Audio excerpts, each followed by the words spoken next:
everyone can relate to when they find a special someone. And she's right, so right, and I want her in my life. I never knew anyone so one of a kind. No, the way she moves to her own beat. She has the qualities of a queen. Good morning to you, Regina Walsh. She's a queen.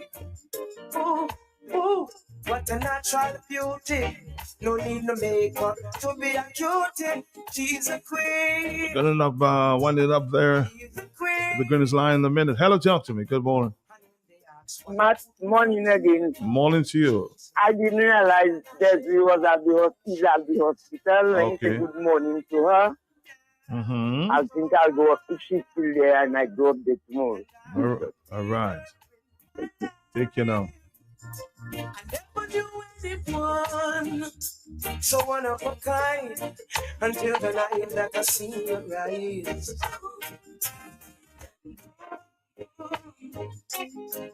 My queen, so sweet.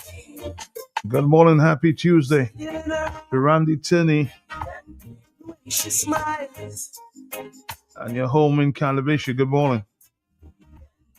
Hey, yes, I know the king and queen crown, same time. So I never leave your side. Just sleep with me through the trial times. Oh, and she says she don't mind. Alright, I know good man is hard to find. And she can't about that giant line. That's why she has no ties at this time. Yeah, I know many men are trying. Happy birthday, blessed to Dr. Portia Mead this morning. From Sheila with Love. So I want her in my life.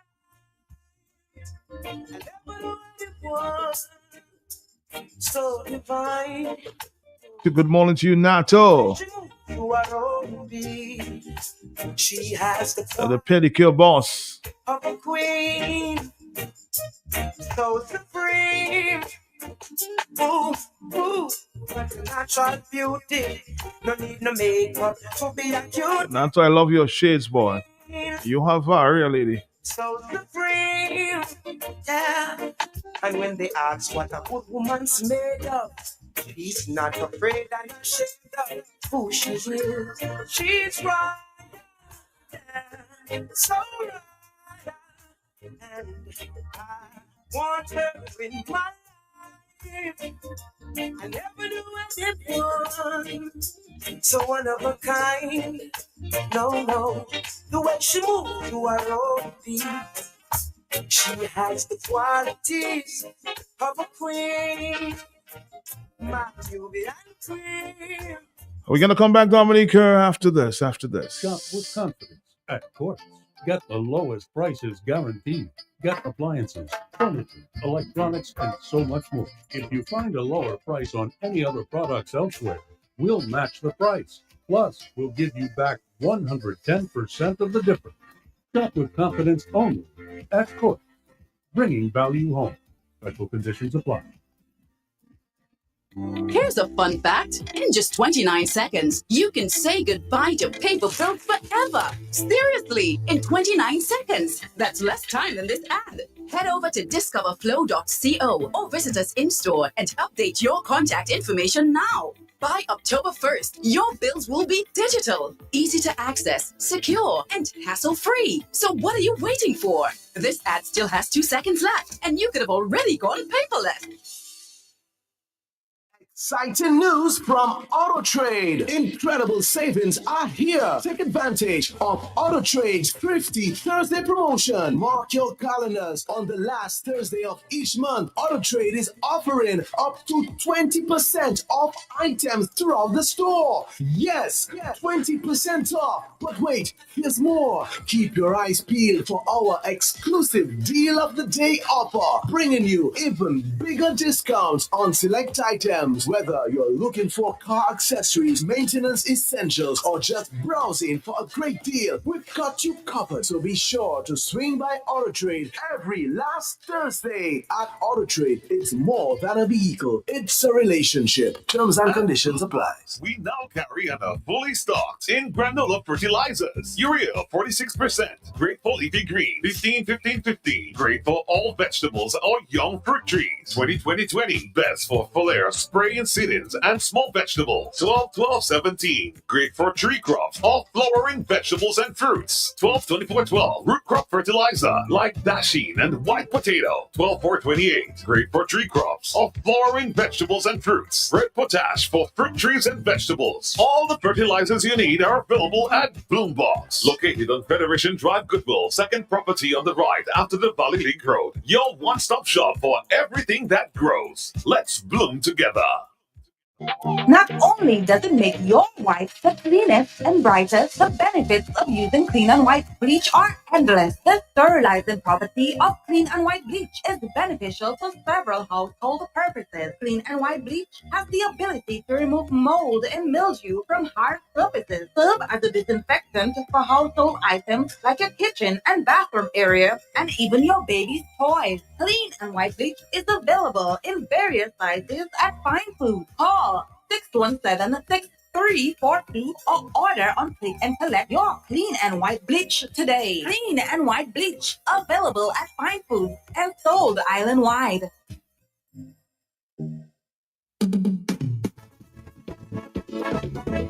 Join us next Thursday as together we stand. The United Workers' Party. Standing together, stronger than ever. The United Workers' Party Team Dominica is holding a political meeting at the Arch in Roseau, Dominica. The meeting begins from 6 p.m. and ends at 9 p.m. Thursday, April 24th, 2025. Standing together, April 24th, 2025. Meet the detainees and other speakers. We are standing for country at the Arch in Roseau. The United Workers' Party, united in purpose. Airways is connecting the OECS fly to and from Grenada, St. Vincent, St. Lucia, Dominica, St. Kitts, and Antigua with seamless onward connections. Enjoy competitive fares and the best in travel. Book now at sunriseairways.net or with your travel agent. Sunrise Airways, One Caribbean. We fly to connect people. Follow us on Facebook and Instagram at Sunrise Airways. Dominica, good morning to you.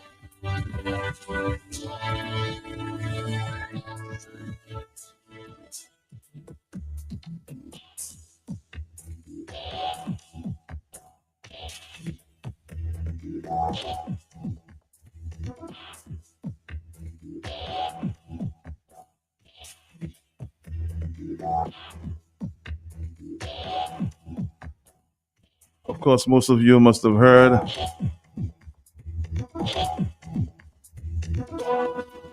the breaking news on the weekend, or just yesterday morning.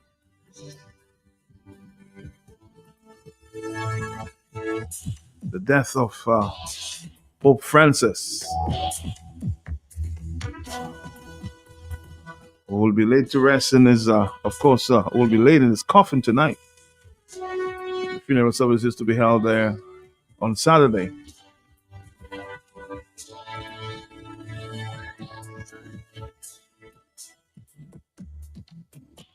Let's listen there for a few minutes. The reports that have been circulating around the world. Carissimo.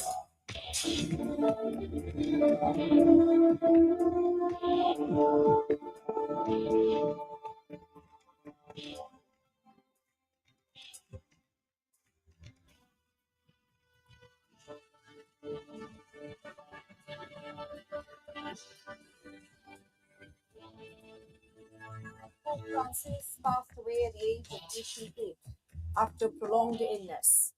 He breathed his last at his residence in the Vatican's Casa Santa Marta. The Vatican has announced that Pope Francis' body will be laid in a coffin in the chapel at the St. Martha residence at 1800 GMT today. The pontiff died at his residence in the Vatican's Casa Santa Marta at 7:35 local time on Monday. Pope Francis, the 267th head of Catholic Church, was unwell for a very long period of time. He was hospitalized for 5 weeks for pneumonia in both the lungs, and he spent 38 days in hospital before he was released on March 23rd. Carissimi fratelli e sorelle. Dear brothers and sisters, with deep sorrow I must announce the death of our Holy Father Francis. At 7:35 this morning, the Bishop of Rome, Francis, returned to the house of the Father. His entire life was dedicated to the service of the Lord and his church. He taught us to live the values of the gospel with fidelity, courage, and universal love, especially toward the poorest and most marginalized. With immense gratitude for his example as a true disciple of the Lord Jesus, we commend the soul of Pope Francis to the infinite merciful love of the triune God. E della sua Chiesa. On Sunday, Pope Francis greeted crowds at the Easter Sunday service. He appeared at the Vatican's St. Peter's Square to wish Happy Easter to thousands of worshippers. After the blessing, the Pope was driven around the square. As he passed through the crowd, his procession paused a number of times as babies were brought over for him to bless. His Easter address was delivered by a clergy member. He was the first Pope from the Americas and the Southern Hemisphere, dubbed the People's Pope. The pontiff loved being among his flock and was popular with the faithful, though he faced bitter opposition from traditionalists within the church. Born George Mario Bergoglio, he became the first Pope to take the name Francis after Saint Francis of Assisi. The football-loving former Archbishop of Buenos Aires was also more accessible than his predecessors. Pope Francis, who is from Argentina, suffered a number of health issues throughout his life, from colon surgery in 2021 and a hernia in June 2023 to bouts of bronchitis and knee pain that forced him to use a wheelchair. His fourth hospitalization of more than a month for bronchitis in both the lungs was his longest, raising speculation he might step down. But he brushed off talk of quitting, saying in February 2023 that papal resignations should not become a normal thing.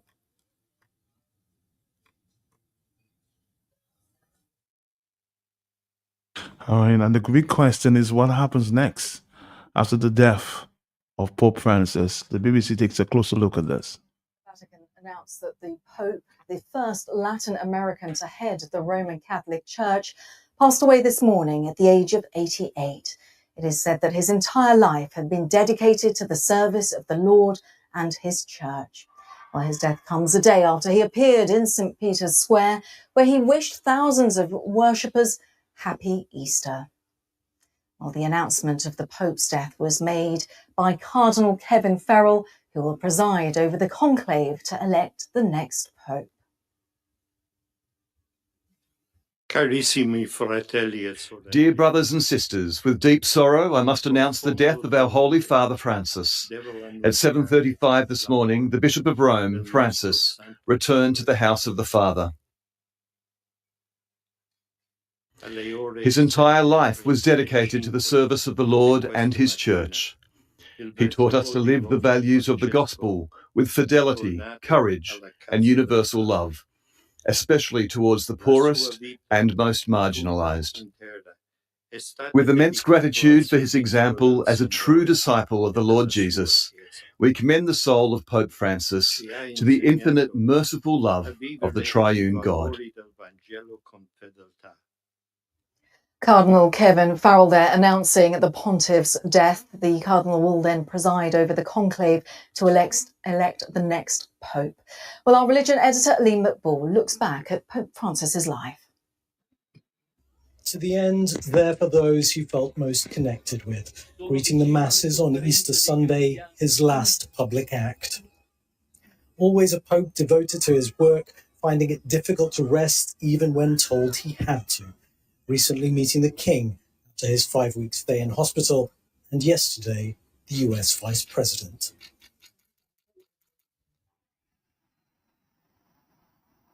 The surprise election in 2013 would mark a more radical break with the past than many expected. Jorge Bergoglio did have Italian roots, but was born in Argentina.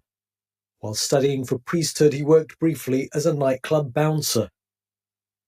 While many fellow Jesuits were jailed and tortured during Argentina's military dictatorship, he rose to become Archbishop of Buenos Aires, some accusing him of forging too close a relationship with the regime.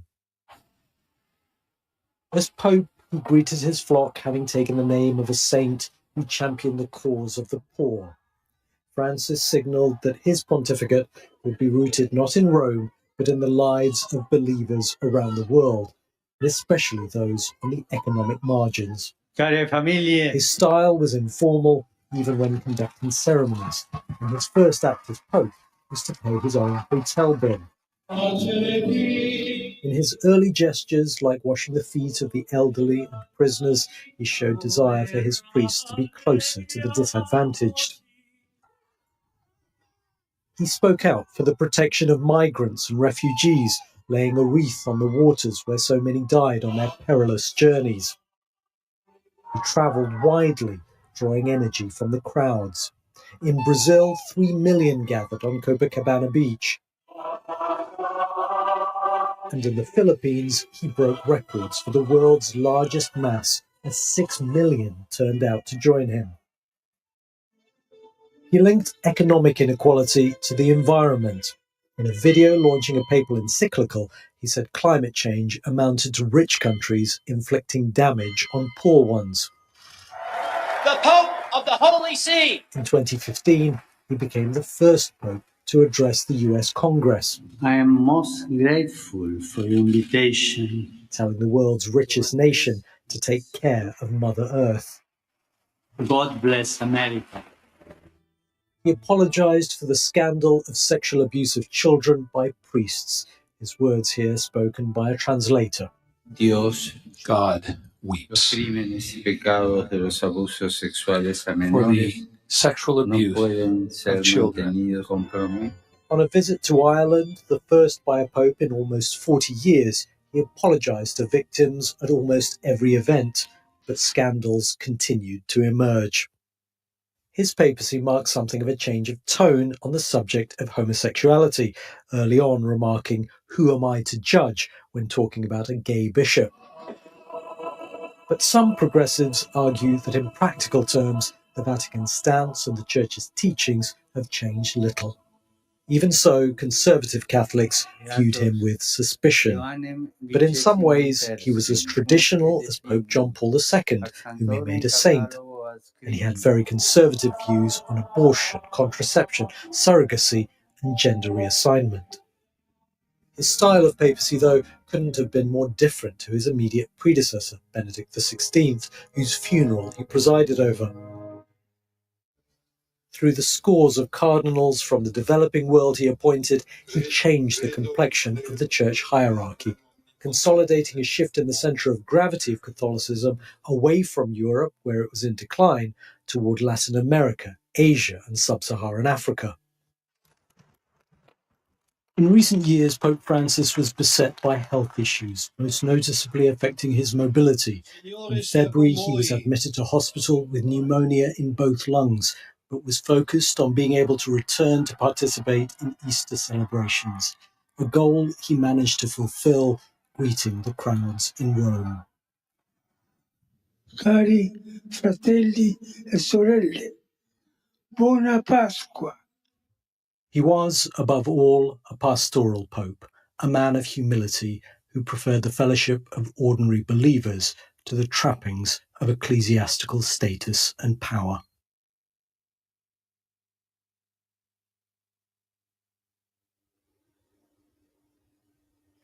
Our religion editor there, Alina, reflecting on the life of the late Pope Francis. Pope Francis taking that name after Saint Assisi. He was a saint who lived his life as a beggar because he believed in giving to the poor and he believed in the importance of humility. And Pope Francis taking that name on for himself when he became pontiff because humility was at the heart of his beliefs. Lots of statements coming in paying tribute. We've just heard from President Obama and Michelle Obama on the passing of Pope Francis. They say that he was the rare leader who made us want to be better people. In his humility and his gestures at once simple and profound, embracing the sick, ministering to the homeless, washing the feet of young prisoners. He shook us out of our complacency and reminded us that we are all bound by moral obligations to God and one another. President Obama adds that today Michelle and I mourn with everyone around the world, Catholic and non-Catholic alike, who drew strength and inspiration from the Pope's example. May we continue to heed his call to never remain on the sidelines of this march of living hope. So President Obama and Michelle Obama, they're just issuing their tributes to Pope Francis. We can speak to Professor of Historical Theology at Villanova University, Massimo Fagioli, who joins us now. Professor Fagioli, of course, we talk about the humility of the pontiff, of late Pope Francis. He really did want to change the Catholic Church. We know that for many millennia, the Church was the processes were steeped in gold and in richery and finery. That's something that the pontiff did away with from the very moment that he took on this mantle as the head of the Catholic Church, not least by appearing in white robes rather than the traditional red. That's true. He had the humility of a Franciscan, but he also had the courage of Jesuits and of a Latin American Jesuit. And so he was a complex mix of tradition on his views on women in the church, for example, and on innovation. But the most important thing was that he turned the Vatican towards the global world. The global South, the central event for him in modern history was decolonization or colonialism. That was something that put him at odds with many influential intellectuals, political leaders in the Western world. He has been a mix of disruption, of some consolidated ways of doing things in the Vatican, and of reaffirming some of the traditional social views of the Catholic Church on the responsibility of everyone towards everyone, on the limits of private property, on the ills of capitalism. So he was a man of tensions held in polarity, as he used to say. Tensions held in polarity, a fascinating phrase. Of course, tensions that arguably he tried to make the church more humble, make it more looking towards the poor. But obviously when he became pontiff back in 2013, the church was in a really difficult stage with the scandal over child sex abuse by priests and the institution's attempts to cover it up. What's your assessment of how the pontiff dealt with that? Because this was a really critical time, which was devastating for the church, obviously devastating for the survivors as well. But did he handle it to the best of his abilities? He handled it in ways that were typical of him, in a particular way, because during Pope Francis' pontificate, what changed is that the abuse crisis in the Catholic Church became more global, in the sense that cases emerged in every continent, every country. It was no longer just a crisis of sexual abuse by priests, but also by lay people, by women on other women. It has become a very comprehensive phenomenon in which the church is now still trying to find a way. Pope Francis called the first global meeting in the Vatican in 2019, where he asked the cardinals and bishops basically to listen to victims. That was the first time. So it was always limited. This struggle in in the church is always a work in progress, but Pope Francis made really incredibly important steps forward, and in ways that needs to be continued. It's far from over, of course. Is there then an appetite for that in the Vatican to continue with that direction that Pope Francis has brought about? Or is there a possibility that perhaps a more conservative pontiff will be chosen going forward? Obviously, this is going to take a lot of time. We will have a conclave. But what do you think the direction of travel is and the desire is for the Catholic Church? We will know fairly quickly in a few weeks, because the conclave will take place in a few weeks. Now, the most important difference from the conclave of 2013 or of 2005 is that right now there's a sense of crisis not just within Catholicism, but also in the global church. This is the age of Donald Trump, and Pope Francis has been the most visible voice dissenting from a certain view of the human person, of politics, of immigration. So this is the other factor that we did not have to the same extent in previous conclave. We will see how the internal agenda of Catholicism on women, on gays, on transparency will coexist with the global situation. We will also, because this conclave will be made for the first time by the largest number of cardinals. The college has never been as big as it is today, and never as international as it is today. And so it will be a conclave in a very, very dangerous time for our world. And the church will be called to give its own answer to this situation. It's fascinating to think that we're talking about religion, obviously, but even behind the scenes, there has to that the cardinals are grappling with, to your point, Professor, with the changing dynamic of the world. And we know that Pope Francis, he really did have spats with the Trump administration over whether it be immigration, climate change, capitalism, even globalization, that he spoke out.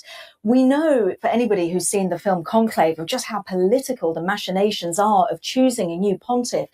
Where are the fractions then? Are there any riders coming through? And do they have to think about somebody who potentially, as we're seeing with political leaders, they either do everything to appease Donald Trump or speak out very vocally against him? What do you think is the balance that is happening amongst the cardinals now, the conversations behind those closed walls of the Vatican?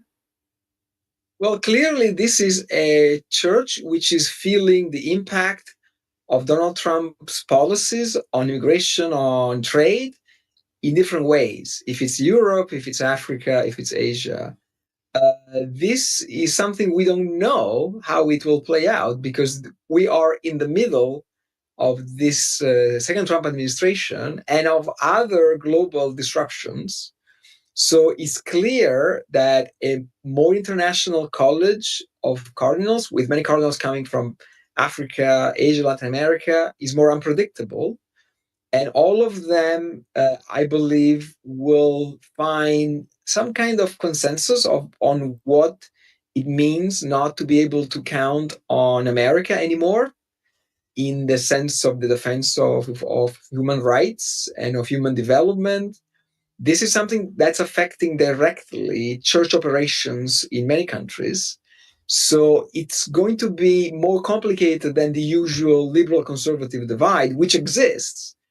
But this time, I believe there will be a more existential sense of how Catholicism can hold to its values in terms of the promotion of human dignity of everyone, not just Catholics, in the face of a new political wave that is about might make right.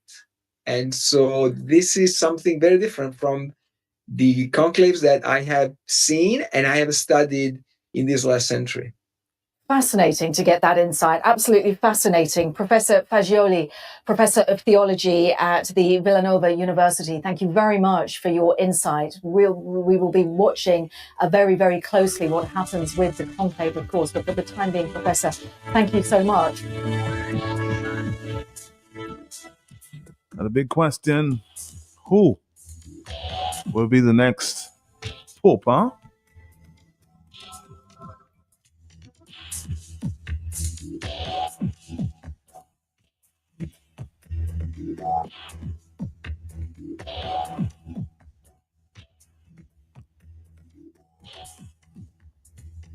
The Most Reverend Bishop Henrik J. Forbes in Dominica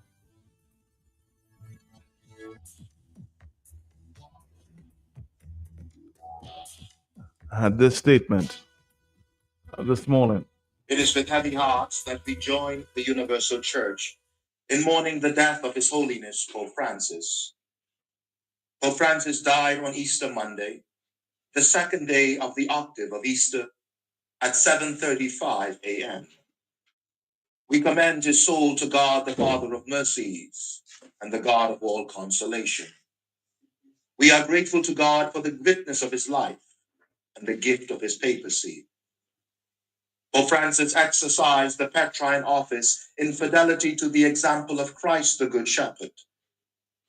He was a man of humility and compassion, and has left a record of advocacy on behalf of the poor, the forgotten, the marginalized, and the weak. He modeled strength in simplicity. In his apostolic blessing on Easter Sunday, the day before he died, Pope Francis once again called for peace. The light of Easter, he says, impels us to break down the barriers that create division and are fraught with grave political and economic consequences. It impels us to care for one another, to increase our mutual solidarity, and to work for the integral development of each human person. Pope Francis was a cultivator of the seeds of the gospel and a tireless missionary disciple. His life radiated with the joy of the gospel. He was a true pilgrim of hope, holding firm to the hope that does not disappoint. May the witness of his faith be an inspiration to us all, and may the Easter faith of the Church be our source of consolation and comfort. May he rest in peace. My brothers and sisters, let us pray for the guidance of the Holy Spirit during this time of grief and transition in the Church.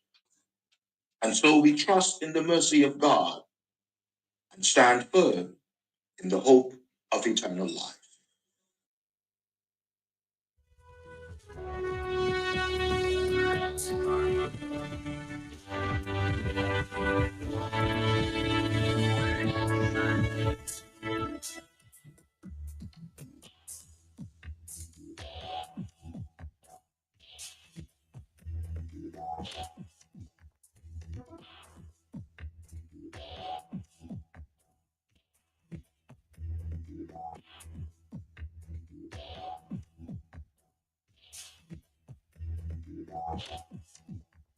All right, there, a short statement from the Most Reverend Bishop Hendrik J. Forbes. I suspect I'll be talking to him sometime later this morning once he becomes available.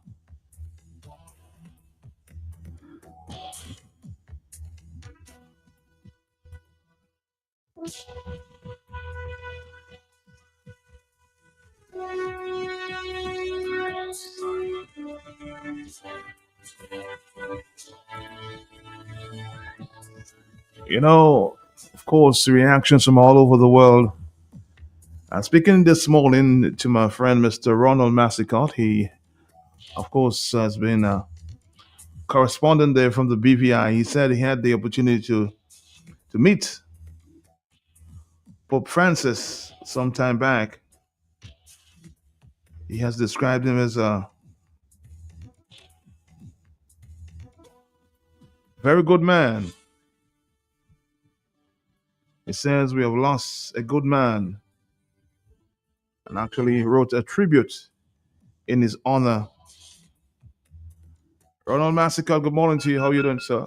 Uh-oh, I missed that. We'll come back to him.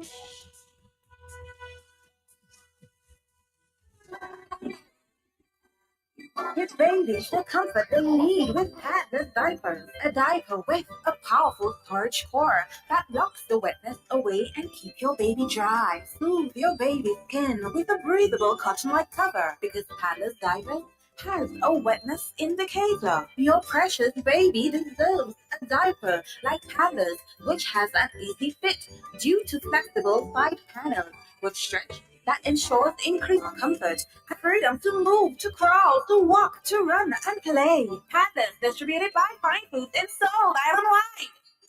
Big news, Dominica! Do It Center is now even closer to you with the opening of Do It Center Express, conveniently located on Cork Street, right next to Fresh Market. Get all your home improvement essentials fast with everything from tools and paints to home decor and more. Plus, enjoy the same great service you know and trust. Now, just a quick stop in the city. Visit us today at Do It Center Express, your partner in home improvement, now closer than ever.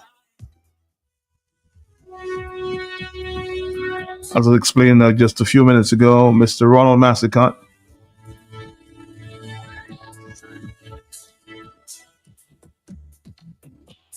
a Dominican in the BVI, said he had the opportunity to meet the Pope for a brief moment.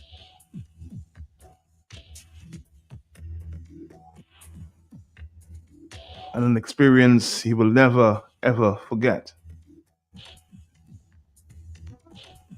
Ronald, good morning to you. Good morning, Mr. Massacre. Good morning to you. Matthias, good morning. And on a point of correction, I wasn't that fortunate to meet the Pope. I met the previous Pope. Oh, the previous Pope. Okay, good.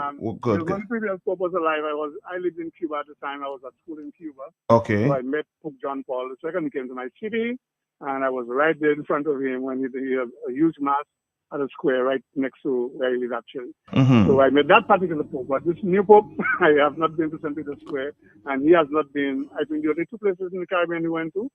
I think he went, if I'm not mistaken, I think he went to Trinidad. I'm not too sure which islands in the Caribbean that he went to. But what I found interesting about him, Matthias, is that he never visited his own country, Argentina, while he was Pope. Mm-hmm. He visited. I know he went to Colombia. I know he went to Brazil, and because in his own country he was described as being very much a polarizing figure, because on the political divide, because he was so vocal, he was so outspoken on all issues, fearless. He would criticize when he had to criticize, and he took on the politicians head on. And so in his own country, he was described as being a very polarizing figure, where you were either with him or you were completely against him.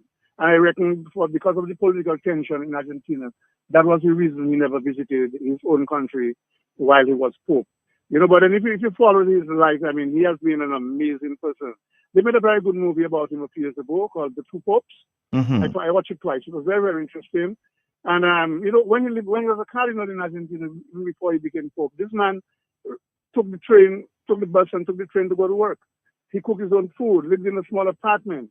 When he became Pope, he decided he became a headache to the security forces because he refused to drive about in a bulletproof vehicle. He wanted to go out and be touching people and hugging people. And his security detail had a headache protecting him because he refused to do the things that other popes did, So he was quite a force for the Catholic Church and for mankind, really, because he embraced everybody, he embraced all cultures, he embraced all groups, all sects, all religions, and I think that made him a very remarkable person.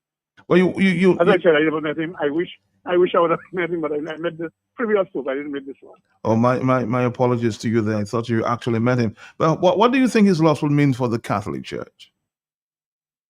I am Catholic, but I have challenges with, for example, the selection of the Pope. Although he was hailed as a Latin American Pope, for me, as far as I'm concerned, for all intents and purposes, he was European. He was the son of Italian immigrants. For example, look at a very interesting picture, Matthias.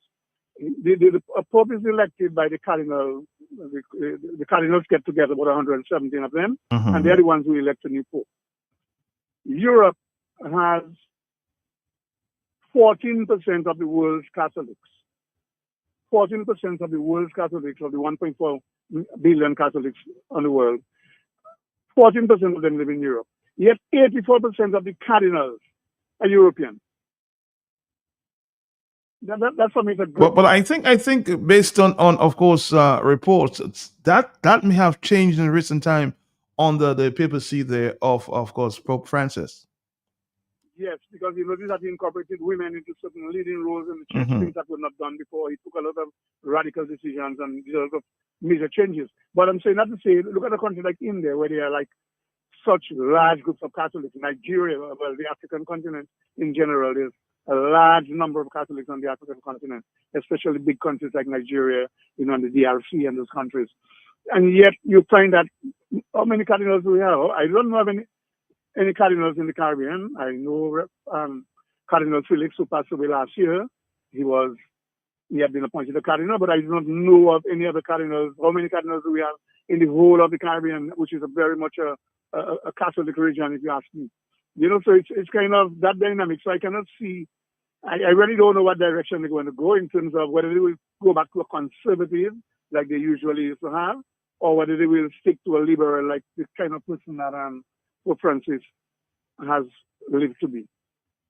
Well, I guess we will be. I'm hoping to be speaking with, of course, Bishop Kendrick J. Forbes sometime in the morning. So, I would like to say I've listened to several people from the clergy, like their comments all over, from different countries, from the States, from the Caribbean itself, and people are weighing in and giving different perspectives. But it's going to be interesting in the next couple of weeks, and believe you me, the election of a pope is not a simple thing as you think it is. It is quite a complex and complicated organization, and there's a lot of dynamics within, as I said, whether you want a conservative, whether you want a liberal, they look at policy, they look at their history, and it's a lot of forces coming to play. I've actually read books about it. It's not a simple thing like we just electing a pope. It's much more complex, and people who know, insiders who know, could probably tell you the same thing, that it's not just a matter of electing a pope, but they take into account a lot of dynamics.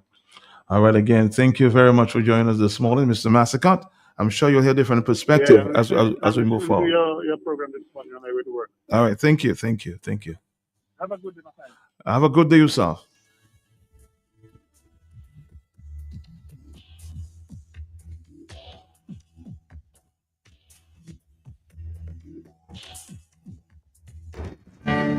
Dominica, something big is coming. The countdown begins to celebrate the heartbeat of Dominica, our music, our legends, our rising stars. May 17th, 2025. Mark your calendars and save the date for Dominica Music Awards 2025. Presented by Ambassador Prince Radix and Creole Heads. Partners, QFM Big Station. Are you ready? I just made goal winning Roseau again. Same place outside Flossie's. I tried to dock in, but you had time see me. Well, story start again. Million, lot of my power with us, huh? Soccer fella, I said the same thing you doing, shopping at Flossie's, and you don't have to tell me the same thing you tell me last time because I'm busy. It's to hear him way. You reckon? About my pocket, boy. I won't tell you that I save money in food and drinks when I buy quantity. I save more. Oh, shucks, man. Well, when you're still telling me, I know already. To pack a spetting way, but it could him up here for Palais. I will tell all my friends from London, US and Dominica to come to Floss's, right next to the Rosa Market. Open Sunday to Saturday. Floss's can't do it to you. Ooh, oh, oh, KFC. Ooh, oh, KFC. Looking for some place to go. Red variety meals for soul. Find the origin KFC. Grab your family and your friends. Join in the experience. KFC. It's the place to be. Made for you and me. KFC. KFC. It's finger licking good. Ladies and gentlemen, Seven Creations ME presents its fourth annual Dominica Diaspora Arts and Crafts Expo and Market Day with a different Saturday, June 7th, 2025 from 10 a.m. until 767 Stuyvesant Avenue in Upington, New Jersey. The same place for promotions and branding of Dominica Diaspora Small Business Enterprise in North America. To showcase the talent and skill of our local entrepreneurs, playing the arts and crafts, food, music, literature, heritage, and culture. Dominica Diaspora Health Team will be doing blood pressure checks and pet shop. Also, the insurance corner will speak to real issues impacting life. So come on, come all, and support our 767 branding and experience our rich cultural heritage with great music and entertainment. Straight out of Tampa Bay, Florida, the Impulse Band, Jolly, Dominica First Time Calypso Queen, Nova Culture Group, DJ Polo, Will Wolf Robin on the saxophone promoting the St. Andrews High School reunion. Mikael, the accordion man. Our Dominica 767 cuisine will be blazing from breakfast to dinner. There will be a tribute for Mr. Roosevelt Welland, our chef from Rules Catering Services, who passed away. Remember, there will be extra packing at the Civic Square on Springfield Avenue, Irvington. Our sponsors, M&J Development Services, call 973-851-6638 for all your construction needs. Cheyenne Boland, telephone number 917-299-0184 for all your insurance needs. Welland's Smoke Meats, telephone number 845-232-6202, 845-380-2798. Remember to call Marcelin Edwards, telephone number 862-248-9758. If you have a product and want to register your spot, don't hesitate to call Marcelin Edwards, 862-248-9758. Especially for your Creole wear, Wap Theatre and Ted Casse, it's a 767 Creation FE production. Be there, be there, be there, be there.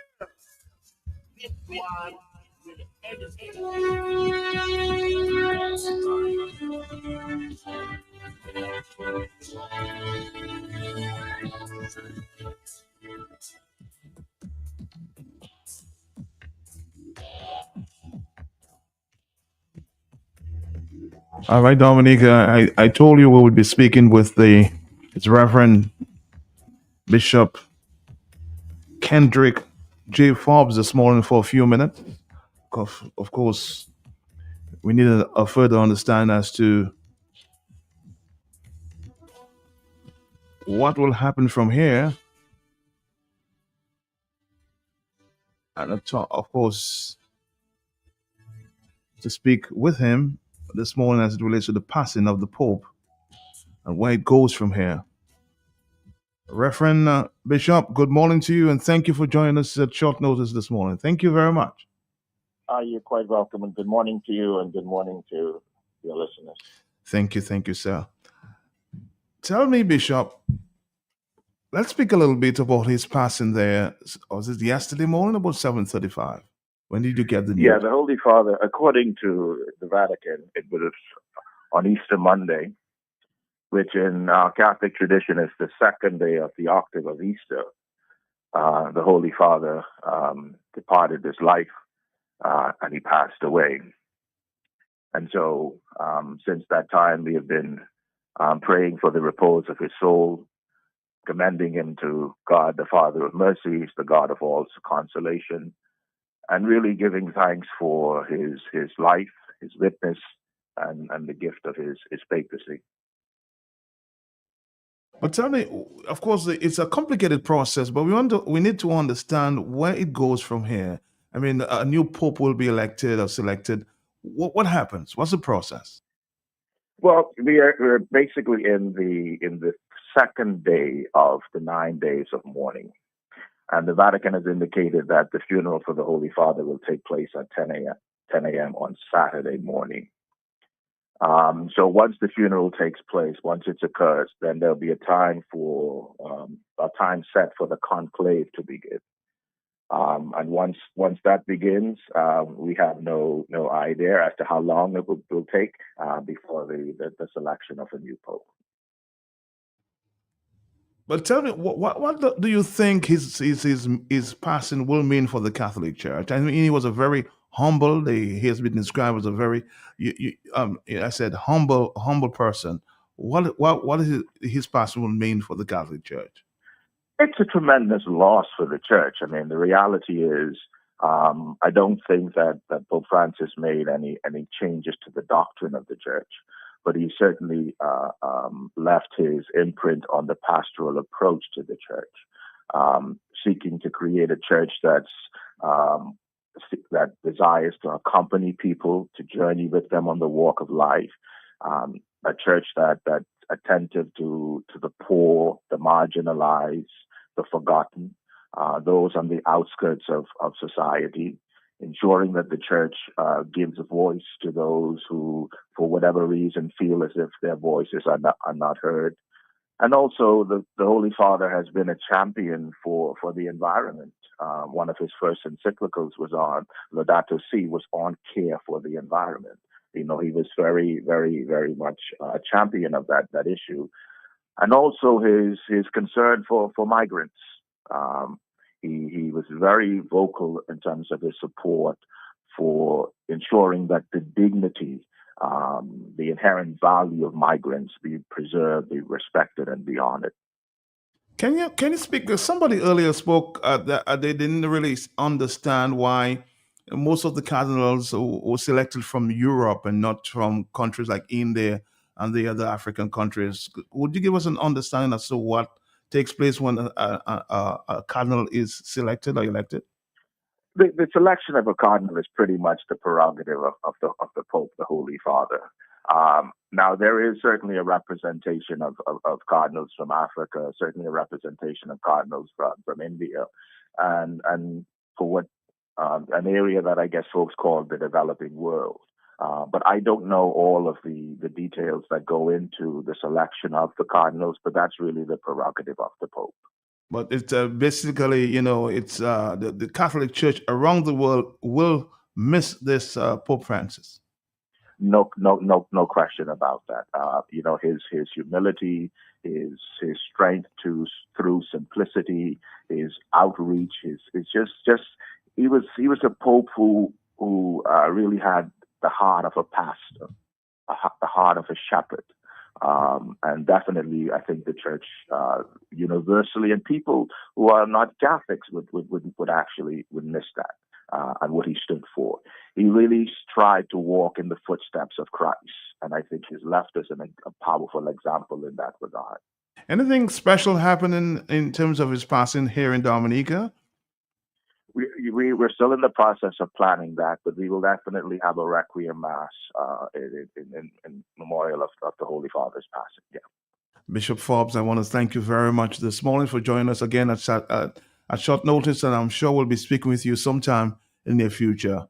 But welcome all the time. You're quite welcome, and have a blessed day to you and to your listeners as well. Thank you very much. Thank you.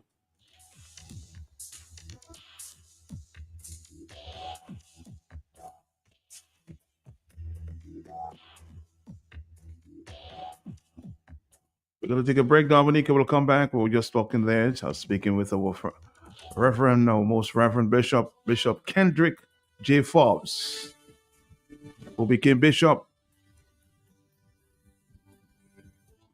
July last year. More specifically, I think it was July 25th, 2024. Thank you, Mr. Heston. He just brought me a fruit basket. Thank you, Heston. How are you doing this morning? Thank you, my brother. Thank you. What's that? We'll engage a little later. Okay, thank you. All right. 449-3095, 449-3096. We'll do this and come back. We now carry and are fully stocked in granola fertilizers. Urea 46%, great for leafy green 15-15-15, great for all vegetables or young fruit trees 20-20-20, best for foliar spray and seedlings and small vegetables 12-12-17, great for tree crops or flowering vegetables and fruits 12-24-12, root crop fertilizer like dasheen and white potato 12-4-28, great for tree crops or flowering vegetables and fruits. Red potash for fruit trees and vegetables. All the fertilizers you need are available at Bloombox, located on Federation Drive, Goodwill, second property on the right after the Valley League Road. Your one-stop shop for everything that grows. Let's bloom together. Easy way to pay. You asked for it and you got it. A quicker way to pay your bills online. It's fast, secure, and easy to use. No registration, no additional fees. Flow is now offering FastPay, an online service that allows you to settle your bills in less than 2 minutes. Need a receipt? FastPay will send it to your email immediately. Use FastPay now for convenience, safety, and efficiency at discoverflow.co/fastpay. You're on your Flow is keeping you connected. There's smooth, and then there's Guinness Smooth. It's a brand new cool. Incredibly smooth. Perfectly balanced. For a smooth and refreshing taste. How smooth? Well smooth. Guinness Smooth. For a smooth and refreshing taste. New Guinness Smooth. Must be 18 years or older. Drink responsibly. Socialize responsibly. Locally distributed by Belfast Estate Limited. Dominica Q95 Radio is opened for your business in collaboration with the National Development Foundation of Dominica. Get ready to join Q95 Radio and NDFD for Nature Island Small Business Buzz, a live radio program bringing empowerment to small business ideas and entrepreneurs across Dominica every Tuesdays and Thursdays from 4 to 5 p.m., offering a unique national platform for small, medium, and growing business enterprises in Dominica. Together, we'll aspire to connect, advertise, learn, collaborate, and witness small business entrepreneurs thrive and succeed in the fertile broadcasting soil of Q95 along with the NDFD. Join us on our journey every Tuesdays and Thursdays from 4 to 5 p.m. One unbroken, exciting hour of free Q95 Radio small business promotion as together we explore all the challenges, the setbacks, the setups, the comebacks, stories, the history, the startups, the breakthroughs, the financing, the sweat, the toil, the sleepless nights, the heartbreaks, the triumphs, the business plan, the overall success in pursuing your small business dream come true in the Commonwealth of Dominica. Join veteran broadcaster Franklin Peter Moses and Mr. Donald Bocasio, highly skilled, qualified, sought-after business and entrepreneurial manager, small business development expert, and strategic business coach. Together, we're taking you and your small business to the pinnacle of success in the Dominican economic landscape. So don't miss Nature Island Small Business Buzz every Tuesdays and Thursdays right here on Q95 Radio, the big station.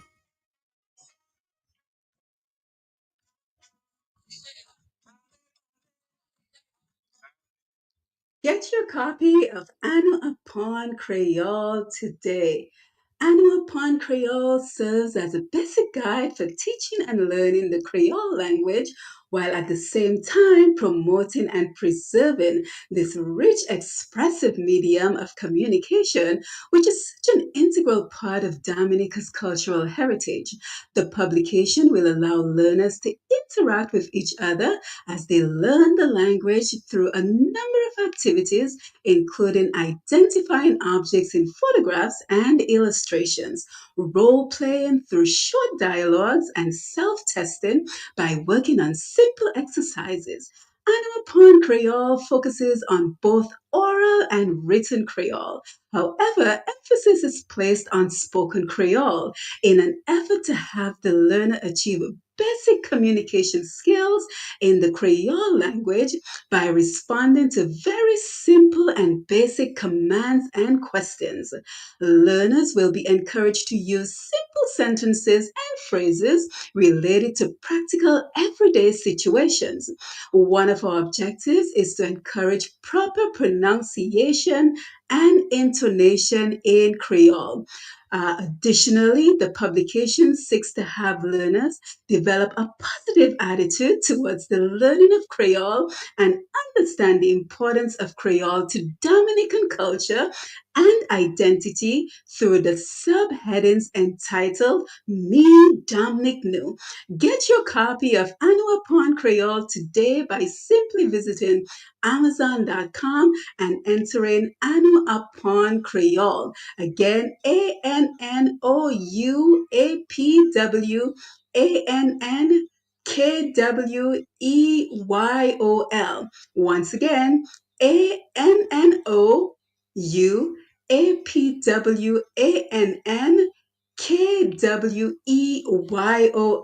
If you have any issues, any problems ordering a copy, simply send us an email at pushpast10@gmail.com. That is pushpast10@gmail.com. Get your copy of Anu Upon Creole today.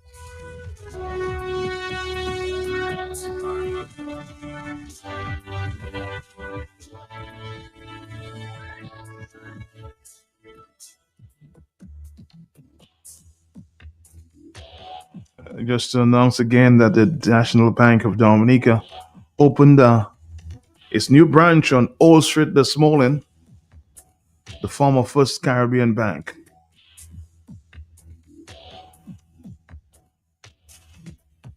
So they have moved from the Bayfront to the Old Street.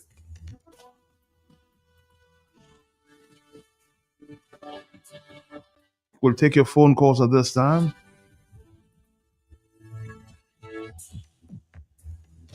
Because if you have to make a comment or want to make a comment as it relates to the Pope's passing, and of course the way forward for the Catholic Church. Hello, talk to me, yes? Good morning again to you and your listeners. Morning to you, morning. I just want to make one correction that I will comment on the Pope. Okay. But I went ahead of myself when I said my mother's birthday is today, it's on Friday. Oh, you're excited, boss? Are you excited? Yes, yes. Okay. In fact, my sister gave this information, I took it wrong. Okay. It's on Friday. All right. Her birthday. So I just want to say that and to apologize for the earlier statement. Yes, on the passing of the Pope, Matt, I was not surprised. I knew he was alien for a while. It was, alien for a while. It was a good thing that he was able to address the people on Sunday. So he had his last, I would say, gathering before he passed.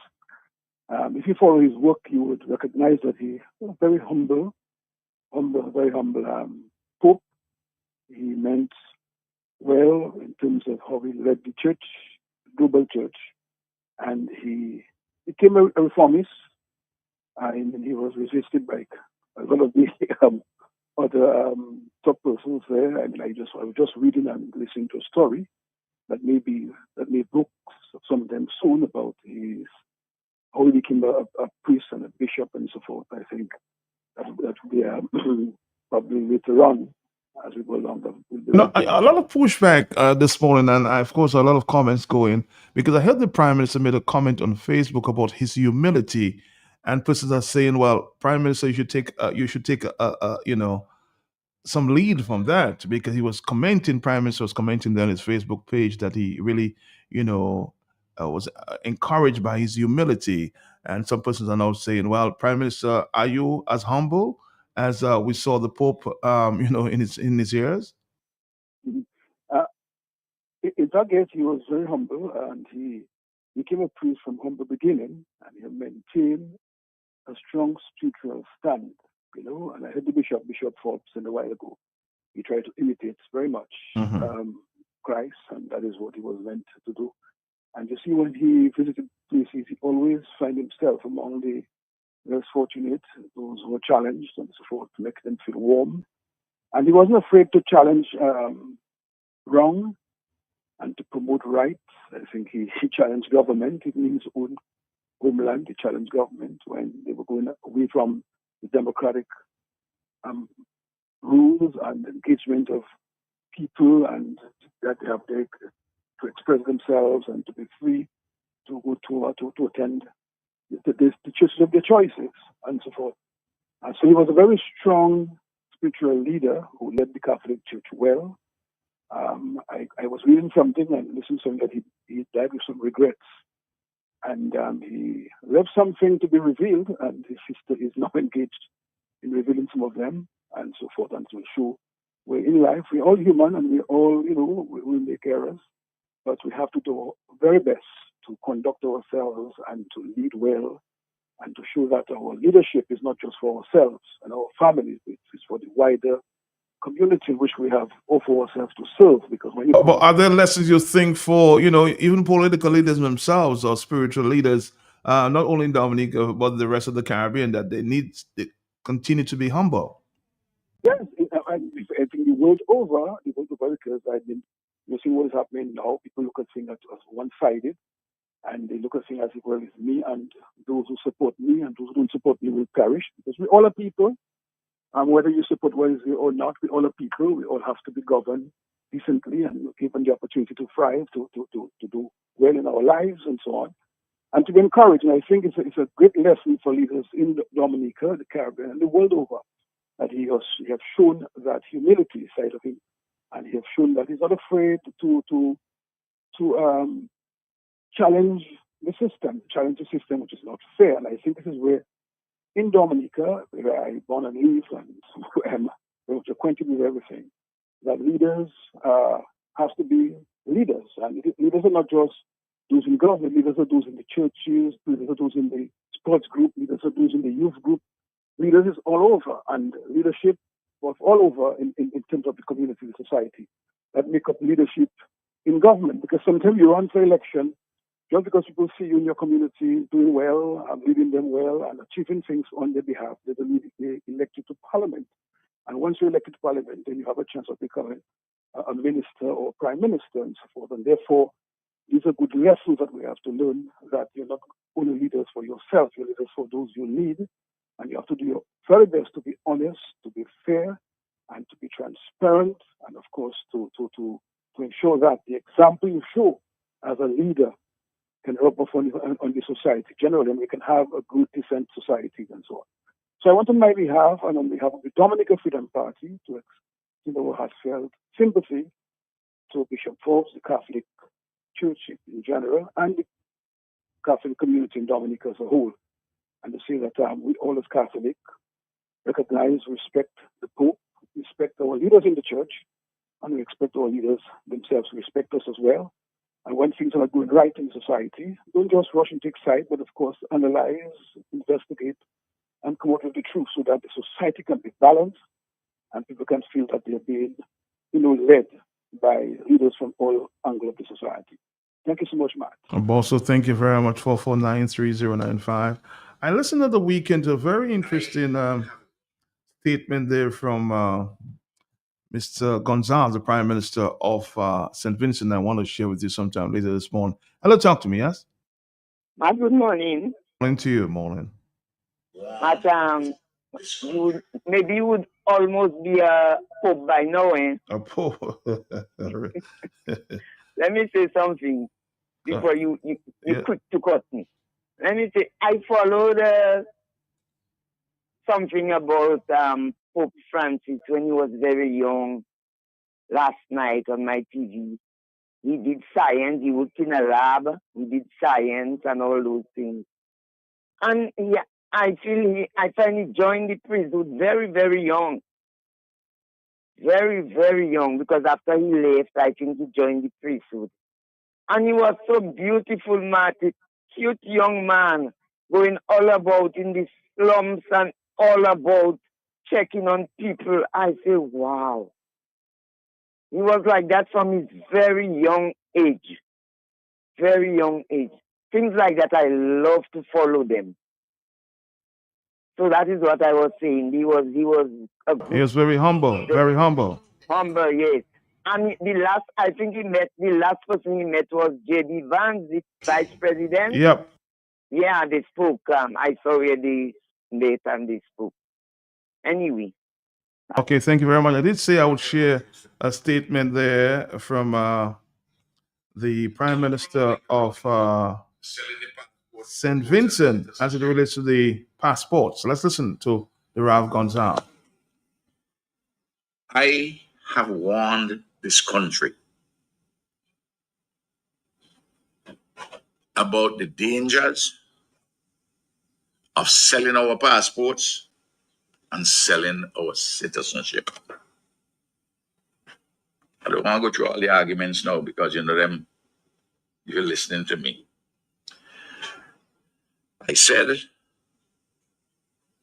I'm opposed to selling the passports and the citizenship in principle.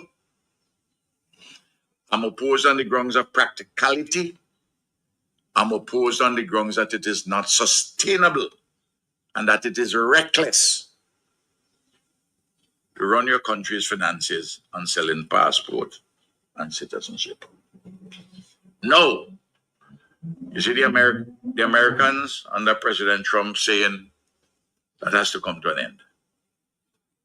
Yeah, Canada is the same thing. Britain, they start to say they're taking away. You have to apply for visa now from certain of those countries.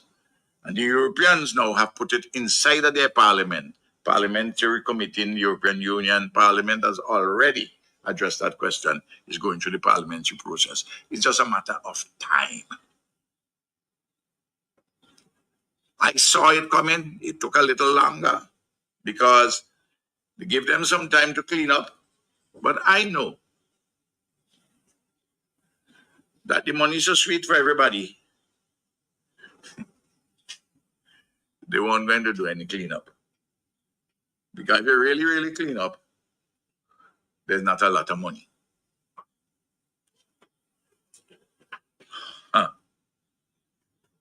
The same people, the same passports, the companies which involved in selling passports and citizenship in some of the other territories, and there's some new ones too, who have been supporting, financing the NDP and the election campaign since 1998, but more particularly since 2001. They are hyperactive now. Them, they're working, the traditional ones out of Europe are working now with some from China.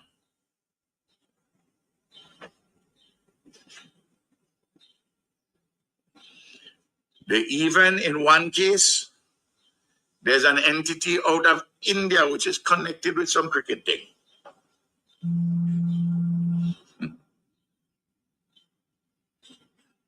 They're all now putting money to the NDP coffers.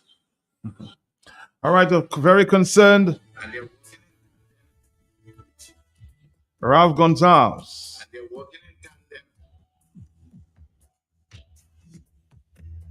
You will hear a little more about that sometime later. Taiwan.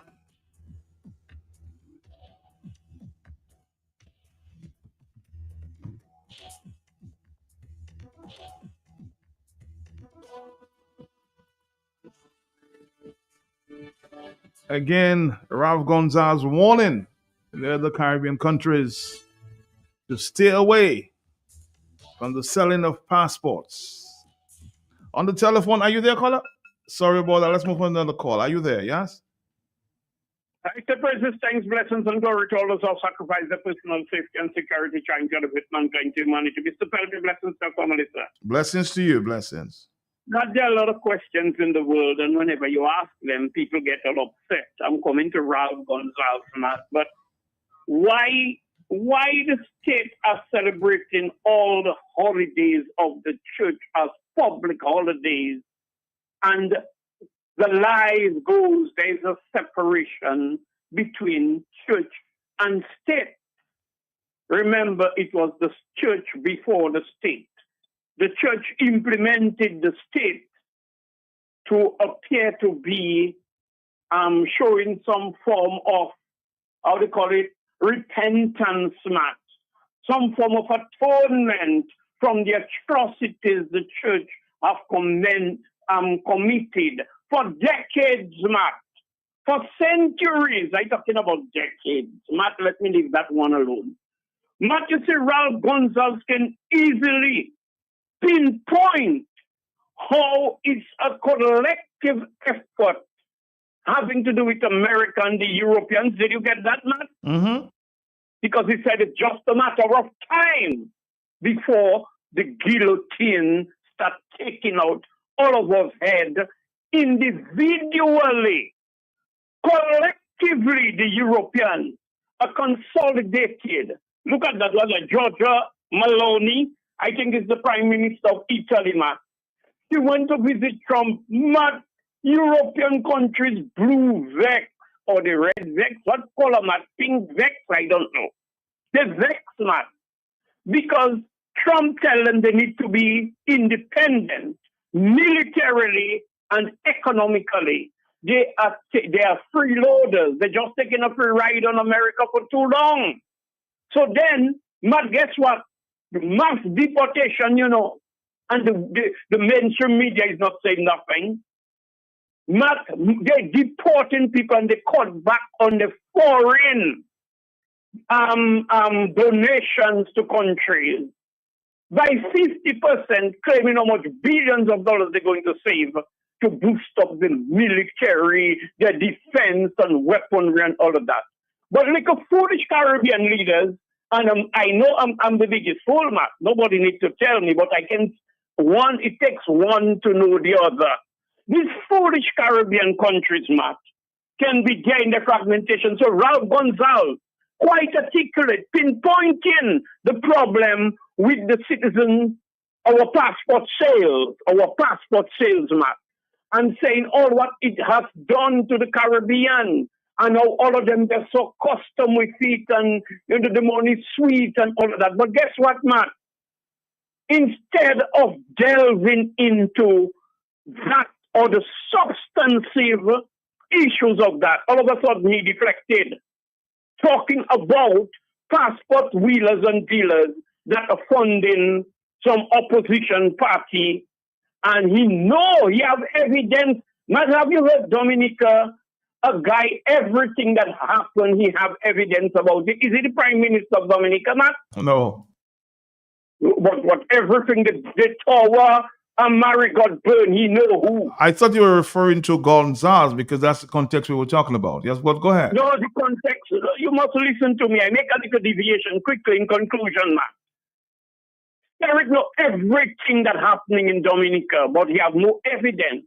And I think that's what Ralph Gonsalves is doing. All of a sudden, they're looking to save his 78-year backside, still sitting as Prime Minister, rather than a brilliant mind like you addressing the collective situation, because you can pinpoint it. You stay away from China, refusing to relinquish diplomatic relations with Taiwan. You say you're not selling your country passport. It is not sustainable.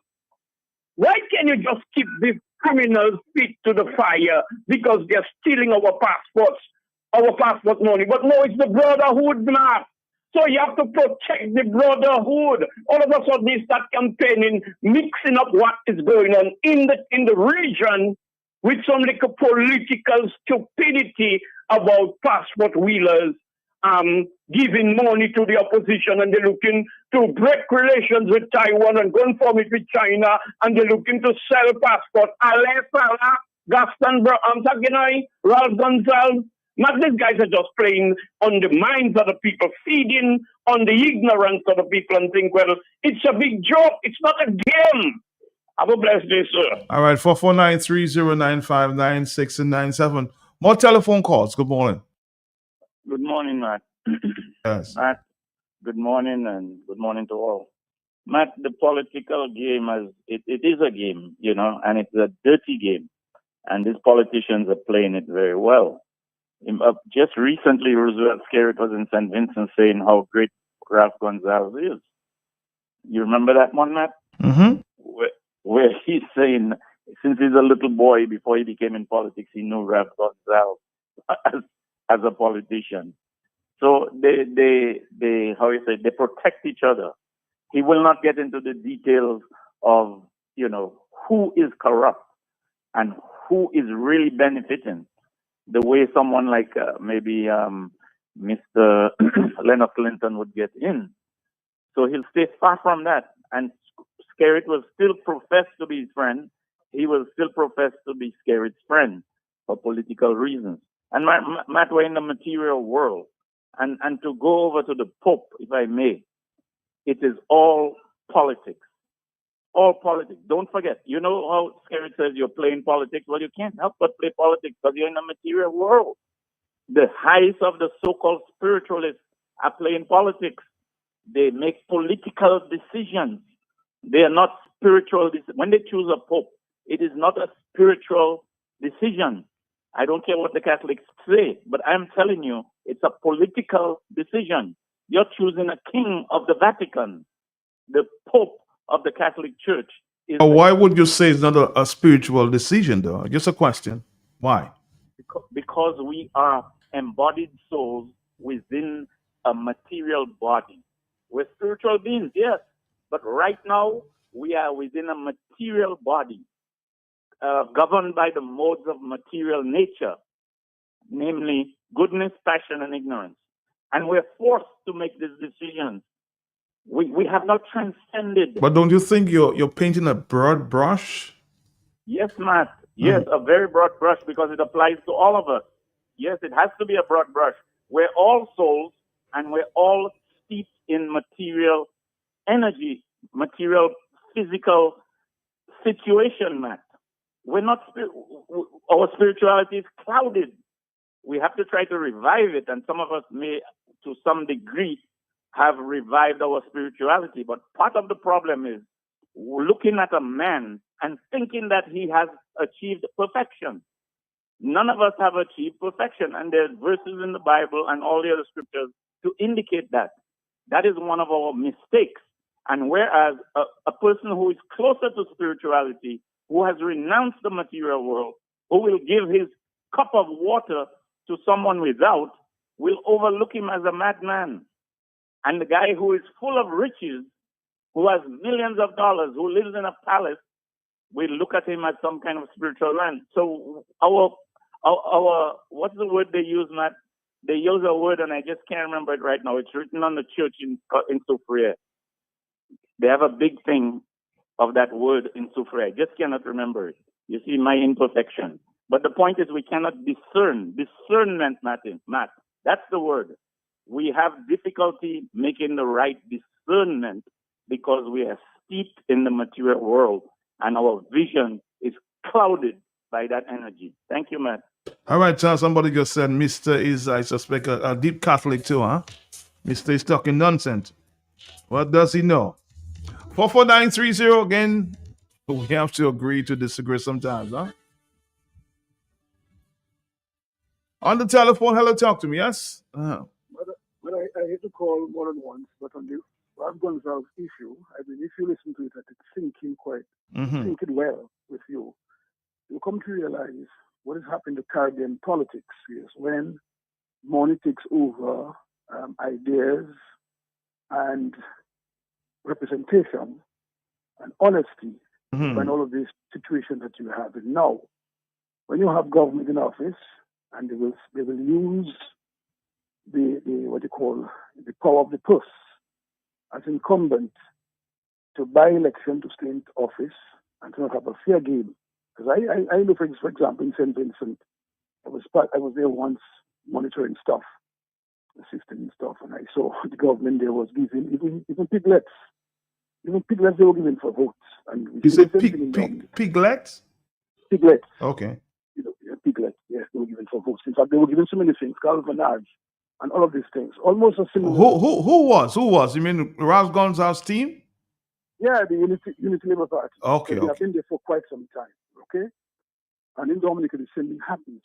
And this is why you see we fought so hard to ensure that the recommendation made by Sir Dennis Byron in terms of campaign finance reform would be part of the new legislation so that our politics would not be controlled by money, by big interests, to be controlled by our ideas, our ability to articulate and to plan and work together as parties and politicians and people to build a strong economy. And in all fairness to Ralph Gonzalez, he's doing much better than Dominica is doing in terms of without the passport. But somebody's suggesting there, boss. So somebody's suggesting here that Ralph sees the end is near, so he's now trying to crack down the opposition for working with outside forces. Typical Labour Party move. Right. Well, I know the Biden St. Vincent, and I can tell you that the NDP there is the Democratic Party. It is the party of Sir James Mitchell, who passed a couple of years ago, and that's his party. And they have been in opposition for quite a while, but they are functioning up. The only thing in St. Vincent do, the people there take their politics very seriously. And when people come and talk about, I want all 21 seats, in St. Vincent, they dismiss that because the term before, Ralph Gonzalez won by 1 seat. And the last election, he won by 2 seats. So therefore, the people of St. Vincent, out of 15 seats, the people of St. Vincent have taken their politics very seriously and not let any one party dominate their parliament. But all effort is being put in by the incumbent to buy, to sponsor, to give handout and so on, so that people can vote for them. And this is why the Caribbean is just stagnant. And people can come from Trump and all of these people and take us for doormats because they feel we are not serious about our government, our governance, and therefore our people are being led to be poor so that they can have those others can have influence on their votes. So when you depend on others, you say, it's like in Dominica, people say, well, it's not scary, then who? They like give me $20 with my mother and so on. So they don't see beyond that. And that's why the Caribbean is so poor. So at the point I'm making to you, Mark, is when we allow money to influence our politics, and therefore we government by monies as incumbent, that we can stay there because of we can use the power of the purse. It means those in opposition will have to look for money elsewhere to compete. Yeah, because I remember, and I would say, I remember we were speaking to a group of persons who said to us as the Freedom Party, we can fund you all, but we'll make sure that you all win. Make sure we all win, meaning that we might have our elections fall like how Jamaica was many years ago. And at a certain point in the year, you have to give the CWA a certain level of relief. And that means you'd have to combine with you agree with these people to do certain things just to get money. And that's why I myself was so strong as part of the ERC on the question of campaign finance reform, so we can all have a level playing field. We don't have to go and look for money from drug dealers and money launderers and so forth, but we can come there on our ideas, our ability to articulate and to work with our people to grow agriculture, industries, and to move our countries forward. So Ralph is confessing that money will play a dirty game into our democratic politics in the Caribbean. Thank you so much. All right, thank you to 449-309-596 and 97. Let's take a quick break. We'll come right back after this.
All right, now let's see, Matt. If Rouse as passport sellers sponsoring the opposition in St. Vincent, who are the passport sellers of the Caribbean? All of them are, Mr. Ralph. Your friends are.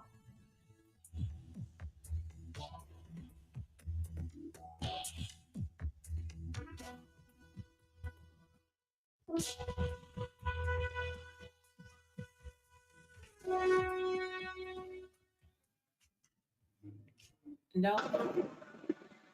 Good morning, Mr. Peltier.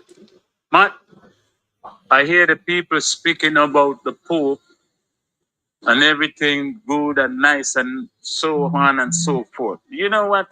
I just heard you say something about the Prime Minister, Facebook, and humility and all this good stuff. Matt, you know, in times like these, when people speak of great men, you have wolves in sheep clothing who always try to come in and join the conversation. What I call bandwagoners, one who come out and say their piece, man. When we speak of humility, we're not talking of humility when there is a crisis or somebody like the Pope who passed away who showed his works. You see, some of these people don't show their works. You could tell what their agenda is all about. Monday to Friday, 24/7, 365. But now the crowd is speaking and they have to be relevant. And these kind of things I just can't just sit and let it pass. I have an opinion too, and this is why I'm saying this. It is real criminal that all these people who treat their people bad all year round. But a moment like this, when the Pope passed, you hear everybody speak of the Pope works. He did all kind of things in the favor of the poor people, in the favor of the unfortunate, the homeless, and whoever else who needed a voice. But these folks, they never speak in favor of the unfortunate. They never speak or see what is necessary to be done to make things right, like in Dominica today. So that, what you just said really tempted me to call, and I had to speak my piece because no man can hold my voice down. And it's a real hypocritical for all these evildoers to speak up now like they, in thing. So, Matt, I'm listening, my brother, and this is what I had to say. I just couldn't let it pass. Thank you.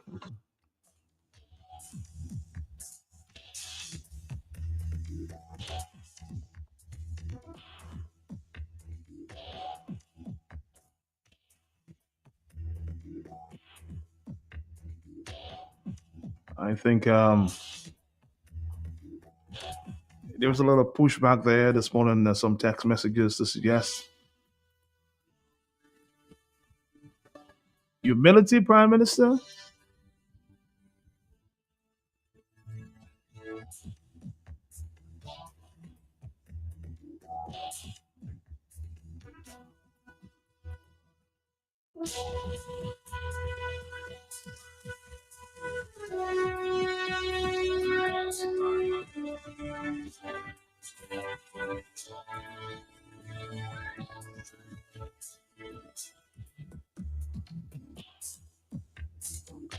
I have a voice note there from the president of the United Workers' Party at this point, so should pay attention there. $1 billion from the sale of Dominican passports that have been diverted from the Treasury to the private control of foreign agents and associates of the ruling Dominica Labour Party.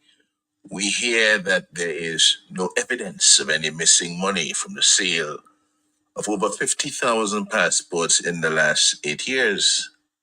We're told it's all just political propaganda and all the funds have been properly accounted for. We hear that the billions that could have paid off our debts, the billions that could have provided good paying jobs for people and ensure proper health care were just spent on other things. Housing, health centers, a hospital, an international airport. We hear about MMCE, Anthony Hayden, how good they are to the people of Dominica and the ungratefulness of those who dare to criticize the blatant corruption that characterizes the collection, the custody, and the spending of our citizenship by investment, CBI money. So breaking news. I am reliably informed that MSR Media has obtained the Bank of America records of MMC money transfers through the U.S. financial system in recent years. What's going on here? Evidence. Who received how much and for what? Which minister of government, public servant, lawyer, accountant is on the list or in the CBI bomb CO? This information about the hundreds of millions of dollars paid to various ruling party approved beneficiaries is of greatest public interest to the people of Dominica at this time. And I am therefore calling on MSR Media to release to the people of Dominica the details of the MMCE CBI money transfers via Bank of America ASAP as soon as possible. Please and thanks.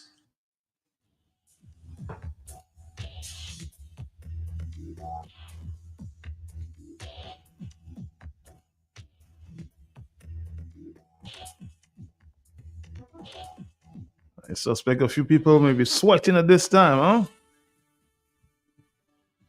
Who are the beneficiaries?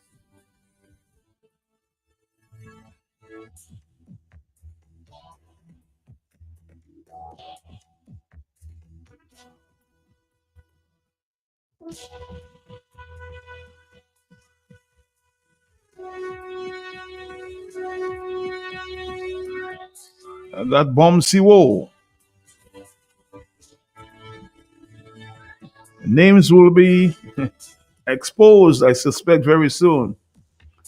Who are the beneficiaries of all the millions of billions of dollars? Hello, talk to me on the telephone, yes? Uh-huh. Matt, good morning. Morning to you, morning. Matt, I'm listening. I've listened to Gonzalez. I have been listening to Lennox Clinton.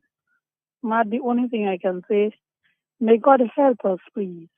Help us to come out in that kind of dilemma we are in there. We are not accustomed to those things. And I don't know where those kind of zombies come from. But God, you will help us get through that. Thank you. Thank you very much. Thank you. We heard Mr. Gonzalez talking about, the opposition parties will be, he suspects, will be supported there by the sellers of passports in the Caribbean. Are you there, caller? Yes? Yes, I am, Matt. Quickly. Mhm. Matt, somebody just made mention and contrasting and comparing, like when Mr. Linton get information, how much he come out in the public and educate the people, an aspiring politician or a politician. He was once the opposition leader. He is not taking into consideration his stances or what he would be saying would serve as a hindrance when it comes to his ambition. He's coming out openly and tell us, look, perfect example. Somebody just called and said, like Mr. Linton when he get information.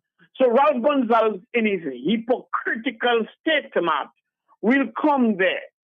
Not 78 years, my brother. And the man is still there fighting. You remember the buzz he said a couple years back, Matt? Mm-hmm.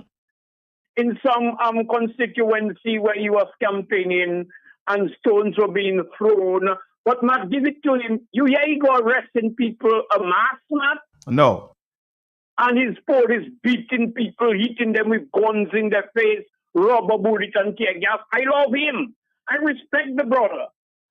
But first time, and when he come and tell us we don't need airport, that's where I noticed these guys, it's all about their turf. Dominica cannot go and have international airport to prevent me. And he don't give a damn the rest of the Caribbean ahead. Not as soon as he give us advice and say he doesn't need it, he went and his airport was being built, Matt, his international airport. Mm-hmm. So you see, all of them are protecting their turf. They have no love, no genuine concern for each other. It's all about a competition. between each other. So it is sad Raul Gonzalez can come there because he feels threatened. I wish the opposition could get some passport wheelers and dealers elsewhere to give us some money to get rid of the criminals in Dominica. There is nothing wrong with that. But guess what? Raul Gonzalez's dictatorial reign is being threatened. And he have evidence of those who that funding the opposition to get rid of the Master Raul Gonzalez on his plantation in St. Kitts and Nevis. That's why he ruled at St. Kitts and Nevis. Grenada. Sorry, St. Vincent and the Grenadines. St. Vincent and the Thank you. Grenadines. Yes. Maybe sometimes I get my wires crossed. You know, Matt, when you don't go to school, you don't have much education. That's how you tie up yourself and things. So it is sad for me to listen to Raul Gonzalez and for anybody to give him some credit. No, he does not deserve it, Matt, because it's the same political machination and maneuvering, the planning, the scheming, strategizing, how to remain in power forever. And that's what the demon is doing in Dominica. Thank you. All right, again, let's listen for a few minutes there to Mr. Raul Gonzalez speaking recently. Let's listen to Mr. Raul. China, to mainland China, diplomatic relations. Let's go back. This country. About the dangers of selling our passports and selling our citizenship. I don't want to go through all the arguments now because you know them, if you're listening to me. I said I'm opposed to selling the passports and the citizenship in principle. I'm opposed on the grounds of practicality. I'm opposed on the grounds that it is not sustainable and that it is reckless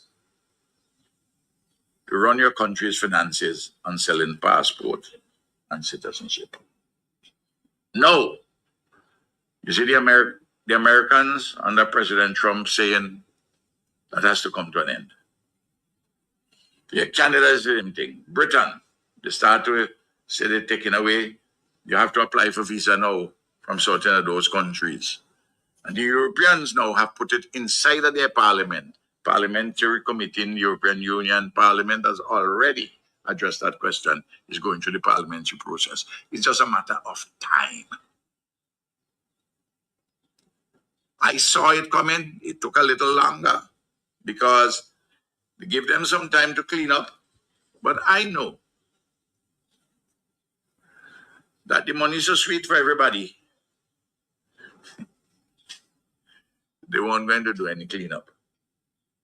Because if you really, really clean up, there's not a lot of money.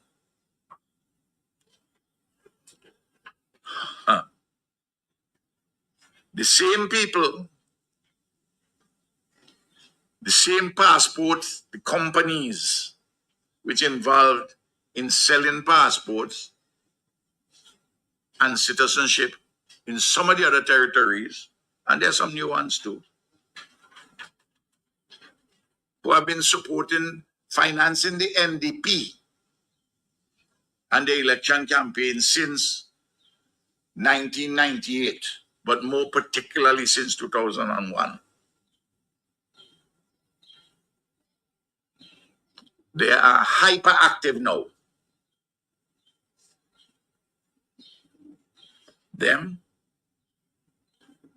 They're working, the traditional ones out of Europe are working now with some from China.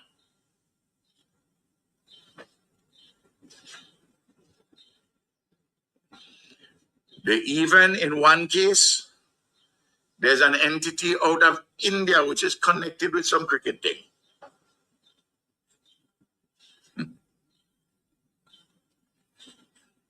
They're all now putting money to the NDP coffers. And they're working in tandem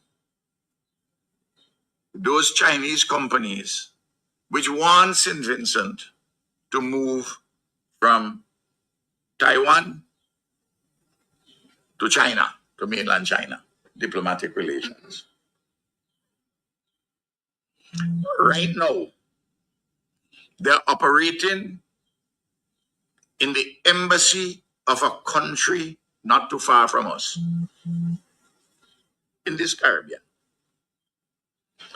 It is from there that the center of the NDP election campaign is being financed and run. They're organizing the printing of T-shirts in various constituencies. They're paying men, they're paying people who commenting on radio. They're paying the radio station them to, like clockwork, every month. The man who they paying to talk, the money inside of their bank account. The company, the radio station who broadcasted it, their money in their account like clockwork at the end of every month. Online publications, I know those who get in pay. I know. One of them will say, Prime Minister makes the allegation again. But I didn't give any facts. I didn't give any detail. All of them know that I have the details. But I'm telling the country what is happening.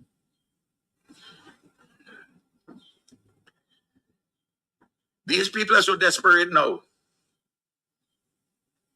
In order to have the relation break from Taiwan to China and to sell the passports and the citizenship. And I come to tell you why they're so desperate.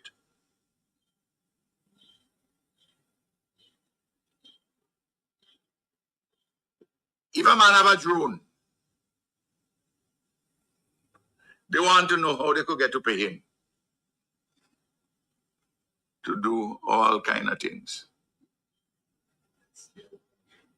You hear what I'm telling you?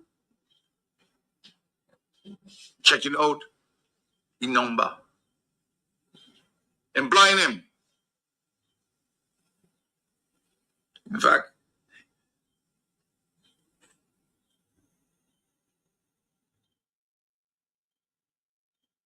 these fellas are a danger to the democracy in this country. There are so many corrupt practices involved in what I'm talking about. And they want to subvert our democracy. They want to buy it.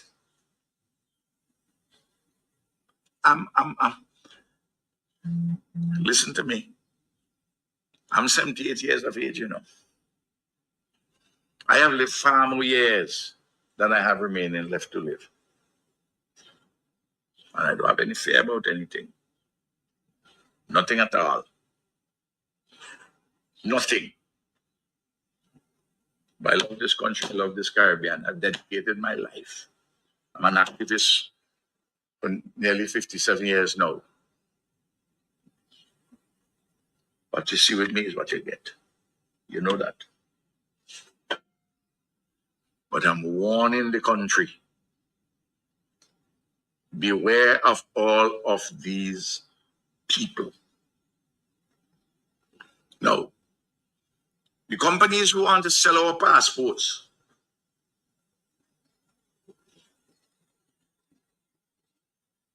are lining up and sell our citizenship. And some local lawyers and accountants and wannabe agents. Ooh. They are among some of the most vicious critics of Ralph. You know why? I stand between them and a pot of gold. This government has made our passport desired. We have made it a very desirable passport. They want to get their hands on it. You may say, well, if this thing is coming to an end, why is it they're still supporting the fellas? Well, I tell you, it's conjoined with the passport and they switching from Taiwan to China. But I tell you this, they figure out that they would ask the NDP, why should we throw good money behind the bad one we spend on you all the time and you can't win government? You know what is driving them? Two forces, in addition to the changing from Taiwan to China. First, they think that they might have about 2-3 years remaining on this thing. And if you elect them later this year, if you elect the NDP later this year, these companies will have figure out that they might have 2 to 3 years. They're mistaken, but they figure out that they might have 2 to 3 years. And what they will do, they will sell as many as they can, as fast as they can, which means more vagabonds will come in, more corrupt people will come in, more money launderers will come in, more people affecting our security will come in, because they will not be able to do the checks properly, because they want to sell as many as they can, as fast as they can. All right, Dominica.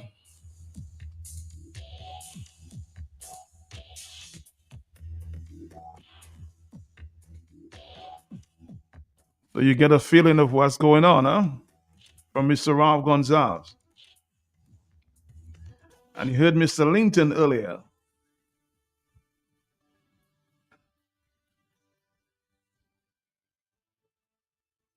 Oh, what a web.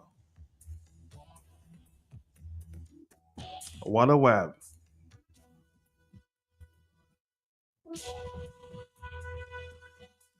You know, every time we raise the bread and butter issue of the more than $8 billion from the sale of Dominican passports that have been diverted from the Treasury to the private control of foreign agents and associates of the ruling Dominican Labour Party, we hear that there is no evidence of any missing money from the sale of over 50,000 passports in the last 8 years.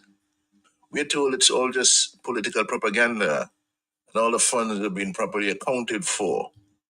We hear that the billions that could have paid off our debts, the billions that could have provided good paying jobs for people and ensure proper health care were just spent on other things: housing, health centers, a hospital, an international airport. We hear about MMCE, Anthony Hayden, how good they are to the people of Dominica, and the ungratefulness of those who dare to criticize the blatant corruption that characterizes the collection, the custody, and the spending of our citizenship by investment CBI money. So, breaking news. I am reliably informed that MSR Media has obtained the Bank of America records of MMC money transfers through the U.S. financial system in recent years. What's going on here? Evidence. Who received how much and for what? Which minister of government, public servant, lawyer, accountant is on the list or in the CBI bomb CO? This information about the hundreds of millions of dollars paid to various ruling party approved beneficiaries is of greatest public interest to the people of Dominica at this time. And I am therefore calling on MSR Media to release to the people of Dominica the details of the MMCE CBI money transfers via Bank of America ASAP as soon as possible. Please and thanks.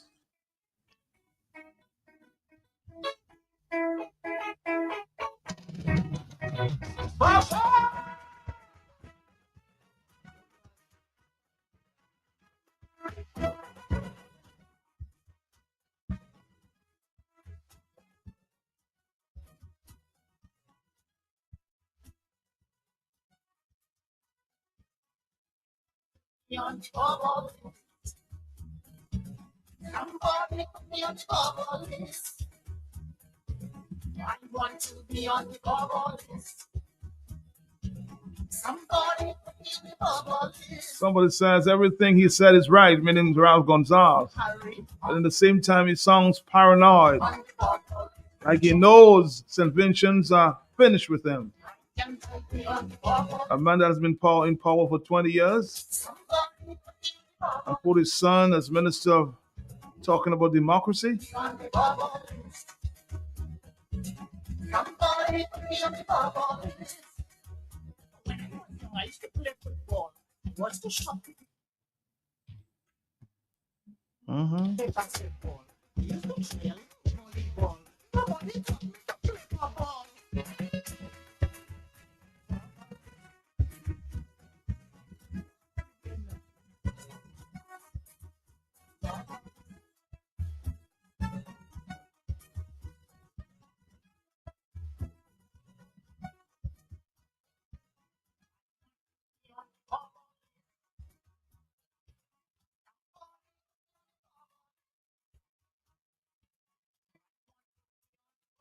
Somebody's saying he's not saying how he getting his campaign money though.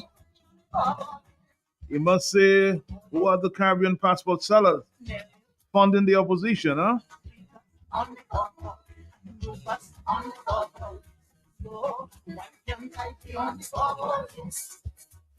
Caller, are you there? Hello? You know. Hello, talk to me on the telephone, yes? Yeah, Matt, just quickly, and it's the same thing, you know, you're playing that song, The Bubble List, and somebody talking about his son. Matt, it may not be passport money, but Matt, when it comes to contracts and many other things, Matt, for you to be in government for 50-something years, well, okay, he on the political scene. I don't know how long he's prime minister, Matt, but you could see the brother is not looking to relent. He's talking about how we have sacrificed and devoted his time for the country and he loves the country. And somebody said it. It is true. All what he's saying, Matt, I'm not disputing that. It's true, you know. All what he's saying is true. But I am saying he's quite superficial on the surface in his skirting around the issue, not wanting to be that critical because all of them is on the bubble list, Matt. So Ralph Gonzalez is not looking to move away from he being the leader of the party anytime soon. In all what he said there, Matt, did you hear him say anything about he moving away and giving somebody else to at the console, Matt? Did you hear that, Matt? No, I didn't hear that, no. So that is where they're dangerous, and all his utterances about what the opposition doing and how they want to break relations and sell passports. But I listen to them saying, listen to Scary and them regional politicians, man, just for them to fool the people, deceive the people. They're going to say all manner of evil about the opposition, but they themselves, oh, Matt, they haven't got not one little bit of blemish. They're spotless, Matt. So that is where Caribbean people have to wake up and try to educate. Not try, you can educate yourself politically and in many other leagues. And that there is one league I exclude a league, Matt, when I say every other league. There is one league, leave it out. Not have a blessed sister. But all of Gonzalez's predictions of what could happen to St. Vincent in the introduction of the CBI program, he had one thing to do and deliberately did not. He simply had to say he doesn't want what happens in Dominica, St. Kitts, Antigua, St. Lucia. One can conclude also that we can read between the lines.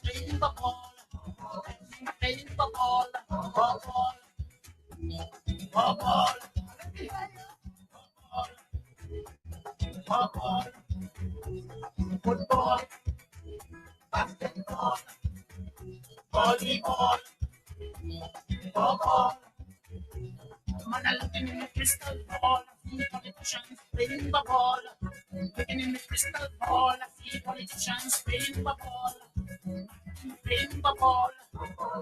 Playing the ball. Posey playing the ball.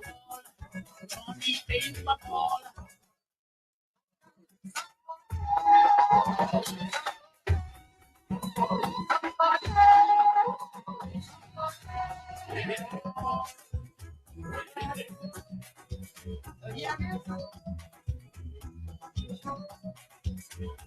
Politicians, put your hand on your head and ball. And if they come to make you ball, and let me hear you ball. Politicians, put your hand on your head and ball. And if they come to make you ball. Interesting, boy. Interesting, huh? Everybody want to be on the bubble list.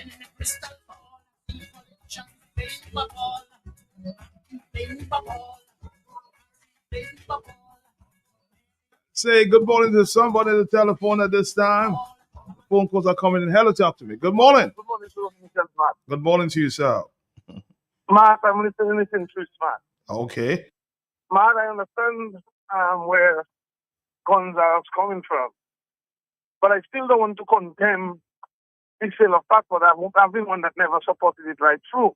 But if this sale of passport, Matt, if the money was being used in a way for the country's interest, man, it could have been an excellent thing for Dominica, man. For instance, Matt, if, say, for example, the money of the passport was used to boost agriculture in a proper manner, for example, Matt, just like you have the agents selling to put those monstrosities, and those monstrosities are not finishing.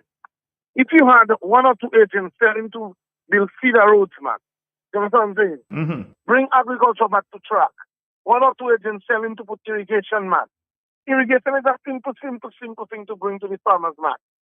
You understand what I'm saying? You can go up in Cajon, man, and bring water right down to Cuba for minimal. And that would make a significant difference in Dominica, man. Farmers would be able to work on their own and not be there begging for handouts. People wouldn't have to run away from their farm, man. So in truth and in fact, if that passport money was being used and not being put where our esteemed journalist of Clinton say from the breaking news he did, man, if those monies were being used in agriculture and tourism, manufacturing, man. In other words, if your intention is not to keep people poor, and you have that money circulating, you know, black man dealing with food, they will always want to take a piece of food extra. I mean, I'm not saying it is right. But if these people had the interest of Dominica, Dominica would never be where it is today, man. For instance, I hear people crying about a monstrosity in Ozo, next to the credit union. And you wonder what's happening. Nothing, nobody talking, nobody saying what's happening, nobody can investigate it. So much is a sad day for Dominica when we hear those revelations coming out, man. Some of the people in finance, man, that treating Dominicans like they are second class. Man, I hope they're not involved. Because I would have to hang some of them, man. Because at the end of the day, these people treat Dominicans like they're second class and using state money, passport money, and trying to cry people down. And the country will never get anywhere, man. The way it is like keep men down. If you look like a man that's progressing, they'll do nothing to assist you in moving forward. One set must have, you see, Igbo Rafik, hold a ministry for a year or what? And a year, man? I think 2 years. 2 years. 1 or 2 years, man. 1 or 2 years, yes. And he say he was getting nothing, man. We heard about some government putting some $5 million to do some projects or something in DDP, in DCP. I don't remember exactly what it is, man. But that has never come off the ground, man. It has, together with when Crazy Ken them got assistance and whatever, with supermarket and the others. But we have seen nothing happen with those things in terms of better in Dominica. So it's one set benefiting from passport. We see the passport sellers fighting economic reform map is the same thing again. It's to keep one set poor and keep one set rich, man. But like I always say, Matt, we miss the boat, Matt. in terms of reform. Because, I don't know if it's because it was coming from me, Hillary shilling for that stock. A small man. I told Dominicans and you already, and you can attest to that, more than 5, 6, 7 times, that we should take the commission and the chief election officer to court for mandamus to ensure that they clean these, Matt. Matt, you remember hearing me say that more than 7, 8, 9 times? I preached that. I'm not a lawyer. Nobody took it on, Matt. And as a result, now, Matt, I can tell you, we're not going to let it together clean this. And we may never be able to investigate people who have the country in a choke neck, Matt. While the Americans may take certain actions, but we will never be able to get them out there and go out there and take them. I tell you, Anthony Eden was a monster that Skerrit was creating. And he was going to come back and hunt him, man. Anthony Eden was going to come back and hunt him. I understand all the contracts are going to the Chinese now. Because Anthony cannot be cartel. Nobody can control Anthony Eden now, man. So, clearly, they have to part ways with Anthony Eden. And I pray to God today that the revelation that Mr. Linton has brought forward will be able to expose the technocrats, those lawyers that claim government with people. People don't have a right to talk, I would like to see them be brought to justice, Matt, in this country. That is my contribution. Thank you, Mr. Hillary Shillingford. Let's take a voice note here. Let's listen. I don't want to be on the bubble list, so leave me with my $5. Oh, big house, no sleep, plenty food, no appetite. Bye-bye, Mads.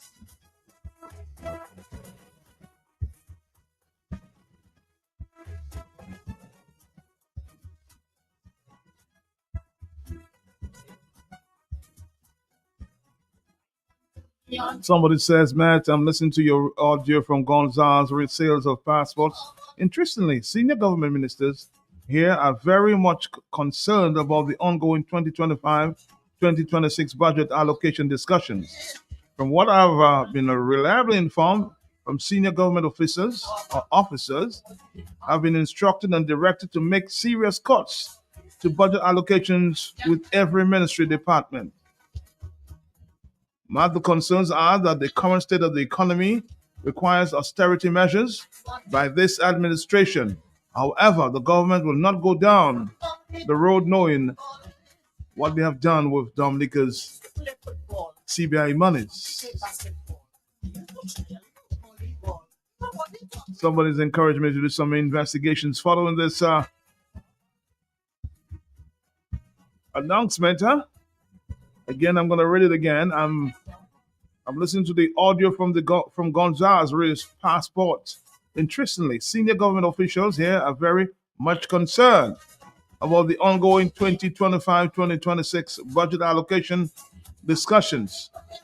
From what I've already been reliably informed, senior government officers have been instructed and directed to make serious cuts to budget allocations with every ministry departments. Now, the concerns are that the current state of the economy requires austerity measures by this administration. However, the government will not go down that road back in or knowing what they have done with Dominica's CBI monies. Well, I'm waiting for the list. According to Mr. Lennox, there's some lists out there. So maybe we'll hear the names coming up,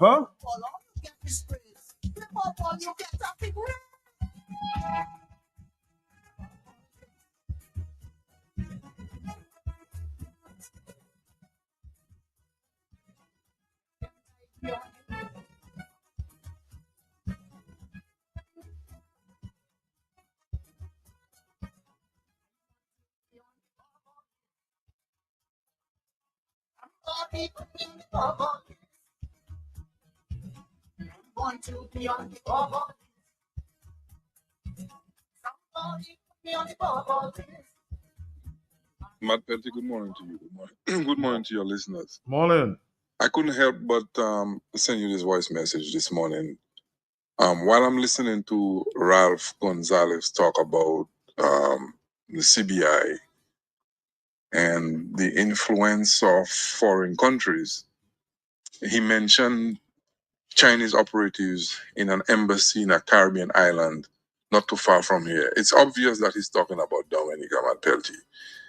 And you know, for many of the times that I have sent you messages and indicated to you the work of the Chinese in spreading their influence through the Caribbean, and Dominica is nothing but a springboard aided and abetted by a guy we elected as prime minister. And if we go back in recent history, you will remember that the previous administration, which was the WP during 95, 2000, we had diplomatic relations with Taiwan. And Taiwan is also Republic of China, Taiwan. If you understand the history of why Taiwan is Taiwan, you will see why the Chinese mainland China is so adamant about manipulating anybody who has diplomatic relations with China, with Taiwan, sorry. The Taiwanese are from the Chinese nationalists who, after World War II, had a civil war with communist China. And when the communist China won, these people left. And I think from that day, the Communist Party in China has not been comfortable with a democratic system and the Chinese nationalists living in their right in their nose because of the history of a very weak society in China where there's lack of trust and fighting for power and the imperialism that existed in China. We have to understand China is an imperialist country. China had been divided for centuries by dynasties and civil strife and internal fighting. And the Chinese Communist Party had been successful in making a one China policy and bringing all the Chinese fractions together. That helped them create the country they are today, the stability. And any semblance of instability next to them is a threat to the Communist Party. And these people don't forget their history. And as history would have it, you will see the influence of the US and other Western cultures on China, which they absolutely hate. Coming to where we are today, the UWP party in Dominica, I don't know if they're naive, but for the last 15, 20 years, the Chinese have been deliberately influencing our electoral process by making donations, by coming and publicly talk about this Labour Party, by all kind of inferences to the point today that we have a twinning of cities in China and Dominica. We have commitments made by our elected officials to advance the one China policy through the Caribbean. And what they've been doing is the Chinese have been using their newfound wealth and their newfound global dominance to buy their way into a Caribbean society, not because they care about us in the Caribbean, but to spread their influence in the soft belly of the beast, which is the United States. That has been historically recorded. They're doing the same thing the Russians and the Communist Party have done. And by the way, the Communist Party of China is an offshoot of the Russian Communist Party, a stepsister of the North Korean Communist Party. And they are all linked. So this ideology of freedom of people, this ideology of stability through free enterprise and stability through government control are competing ideologies that span the entire globe. And I think what we're seeing in the Caribbean today, even in Dominica, is an individual who by every action shows that he's into the authoritarian communist style of government, using the democratic system, abusing the democratic system, abusing the parliamentary system in Dominica.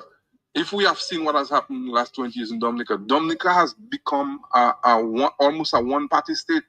And it's not me saying that, Matt Peltier.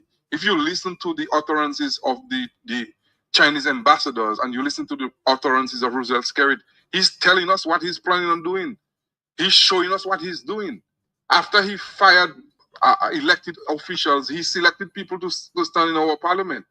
They're not responsible and answerable to the people of Dominica. They're answerable to the person who put them in there.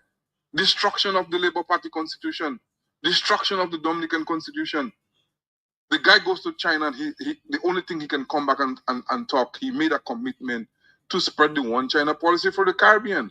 And that's why we see Deacon Mitchell and the other gentleman from St. Lucia in Dominica when Roosevelt Skerritt was nominated as his party leader in Vegas. Why do you think they came down there? Why do you think during the Labour Party convention in Vegas, there were more Chinese representatives than Dominicans? Why are Chinese involved in political wrangling in Dominica? Because of the past relationship with Taiwan and the government of Dominica of the day. There is almost like a vendetta. There's a deliberate attempt to push the CPP's influence on the country.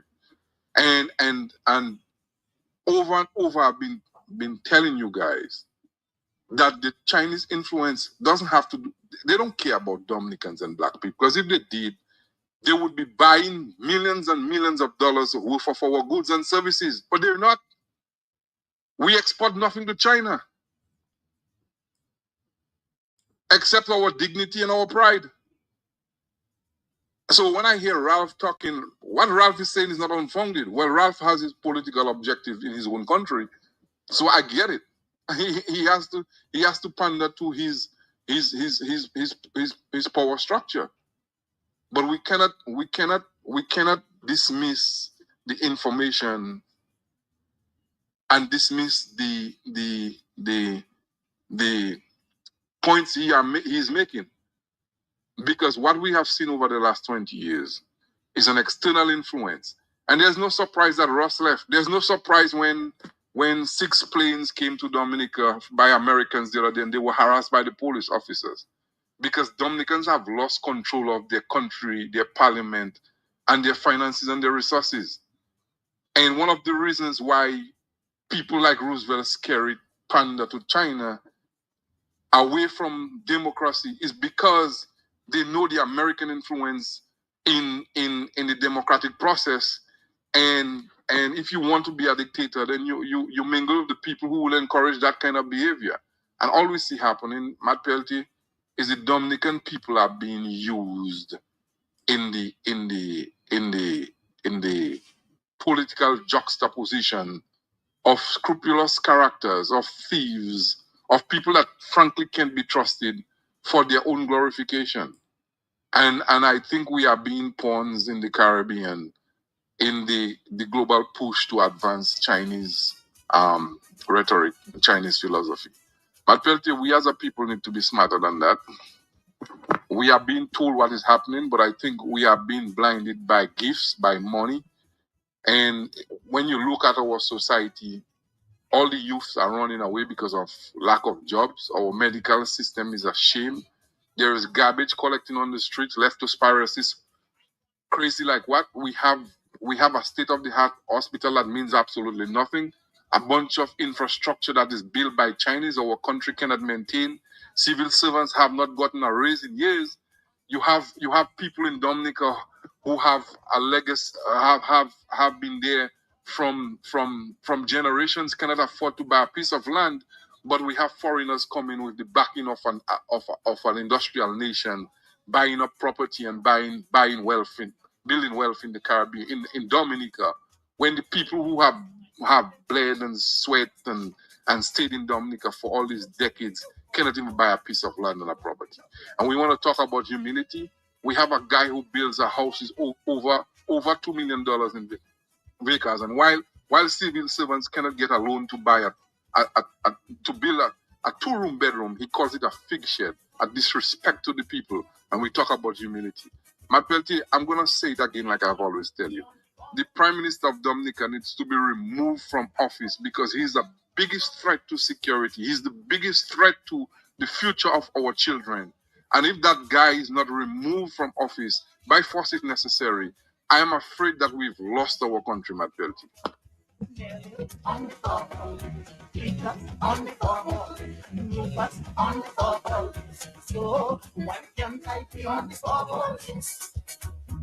Mr. Leonard Matthew Vance. What a piece, huh? Somebody give the bubble. Let me get everybody his. Play basketball, people are amazed. Play football, all you get is praise. Play football, you get a big ring.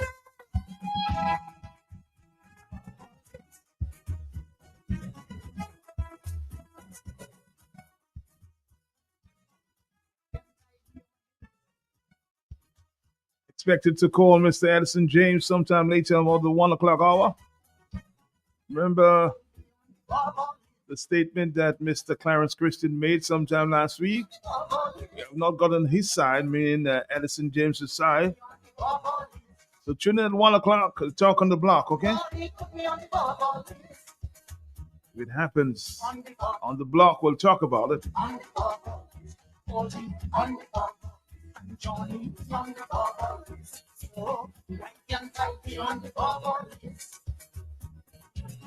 Somebody wants me to ask my listeners whether the Chinese are as active in Cuba like they are in Dominica.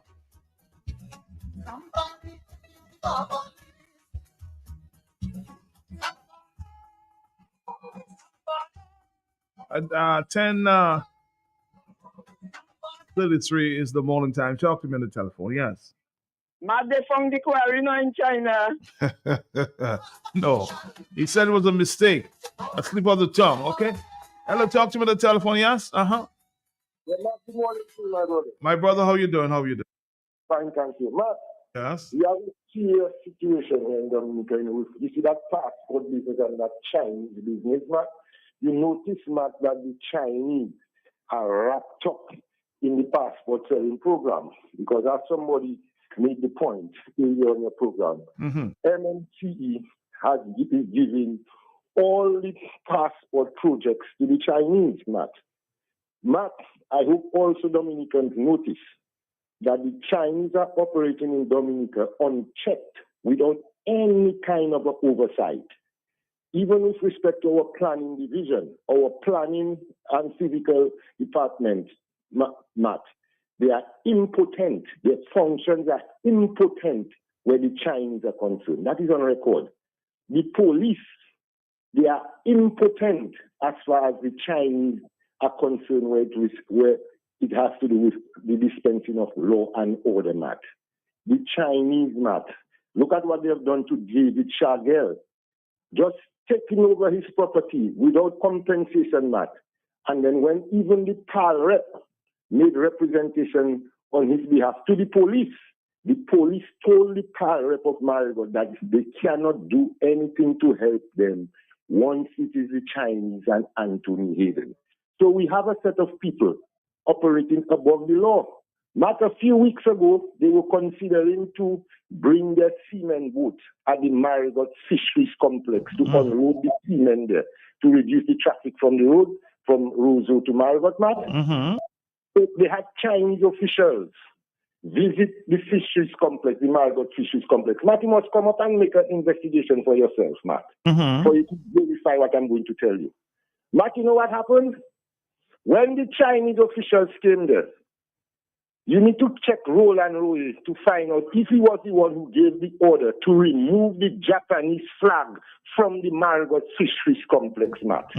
Matt, they took down the Japanese flag from the Marigot Fisheries Complex, Matt, because of the Chinese visiting the complex. And that is actually factual, yes? Matt, that's why I tell you, you need to come up and verify that for yourself. And up till today, Matt, that Japanese flag has not been rehoisted, Matt. That, Matt, Dominicans need to understand that Marigot Fisheries Complex was financed by the Japanese, Matt. Matt, and you know more than that, Matt? But the Japanese government, they pay money to maintain it. They just hired Oyo a few months ago to just to refurbish the whole fisheries complex, Matt, to redo it, Matt. Japanese money, Matt. And on the Marigot fisheries complex, because the Chinese plan to use the fisheries complex to bring in their cement, Matt, I suspect that plan has changed, Matt. Matt, they removed the Japanese flag from the Marigot fisheries complex. Matt, we're trying on the village council level, talking to the Chinese through their representative, Isaiah Binois, the MMC representative, Matt, with respect to the noise pollution, the destruction of our roads, Matt, in the village, the fast-moving trucks. They have trucks driving through Marigot village, you say the highway, right through, Matt, uncovered, and so on, creating all type of hazards. And so, Matt, they give you promises to meet with you, Matt, and they never meet with you when it is scheduled, Matt, until after the people take matters into their own hands. Then they come running and try to do as well. They're doing mitigating measures, Matt. Matt, the Chinese right now are exploring our resources, Matt, in the wash. They are opening a new crusher, Matt, again without planning permission, Matt. They are doing what they want in Dominica, unchecked, Matt. Unchecked, Matt. Remember some time ago, Matt, when a Dominican had an altercation in front of the Chinese and Blackmore, you had on your program, intervened. He wanted the Dominicans to go and apologize to the Chinese for the Chinese beating him and kicking him, Matt. That was a few years ago. Yes, Matt. So that's to tell you, Matt, the type of grip, Matt. I heard somebody refer to Skerrit as the Black Chinese Prime Minister. Matt, that is our reality. Okay? And that is why, Matt, they're so involved in the political system in Dominica, which in terms of financing Labour Party, making sure that Labour Party stays in power so that they can continue to rip off Dominica. They're looking for copper in Pegua. In Pegua, Matt, for example, when you believe it's a quarry operation alone that the Chinese are doing there, Matt, they're doing another mining operation, exploratory work, and that's why they went to the depot. And we're sitting down there and allowing them to fasten their grip upon us, their oppressive grip. Lennon made the point. Not one fig we said China buying from us, Matt. Not one fig China buying from us. Okay? And Skerrit is just there, allowing the Chinese, through his fake memorandum of understanding, to do what they want for us, to destroy our economy. And we continue to sit there idly by, like as though we're under some zombie spell. Matt, we need to wake up. The Chinese, with the assistance of Skerrit and his policemen, and all of them, Matt, they are both on a mission to destroy us, to take over our country, to exploit our resources and send it back to China, Matt, without we even being aware of what is happening. Matt, we have a lot of minerals under the ground. And the Chinese, Matt, you heard Clarence Christian say that they have to go in China to find a quarry in Dominica. Matt, you need to understand what he means. What Clarence Christian is telling me is that in China, they have detailed topography maps of Dominica. They have Dominica mapped out properly. So it is in China they make the decision to allocate our lands for their various exploration. So Clarence Christian is right. It's in China they went to look at the plans they have of Dominica, all of the drones and the things they have flying over Dominica, doing all the topographical surveys and collecting the data to identify where we have minerals and so on and resources for them to thief and exploit without we benefiting by getting 1 cent from our minerals, Matt, we need to have a system where these Chinese will be under some type of oversight. We cannot have a foreign country like that just coming in and doing what they want in our country. They're above the law. They're doing what they want. They're lying. They're deceitful, Matt, and they're just doing anything to help us to move our economy. Just there. Matt, look at our CBI money. All of those people that you're going to be on the bubble list there, Matt. Matt, the Chinese are the biggest recipients of money from that, Matt. They just sit down, position themselves between Hayden and our passport money, Matt. Matt, people are not sick of that, Matt. Matt, have a good day, my brother. I suspect. A few things need to be investigated there, boy. Thank you, Brian.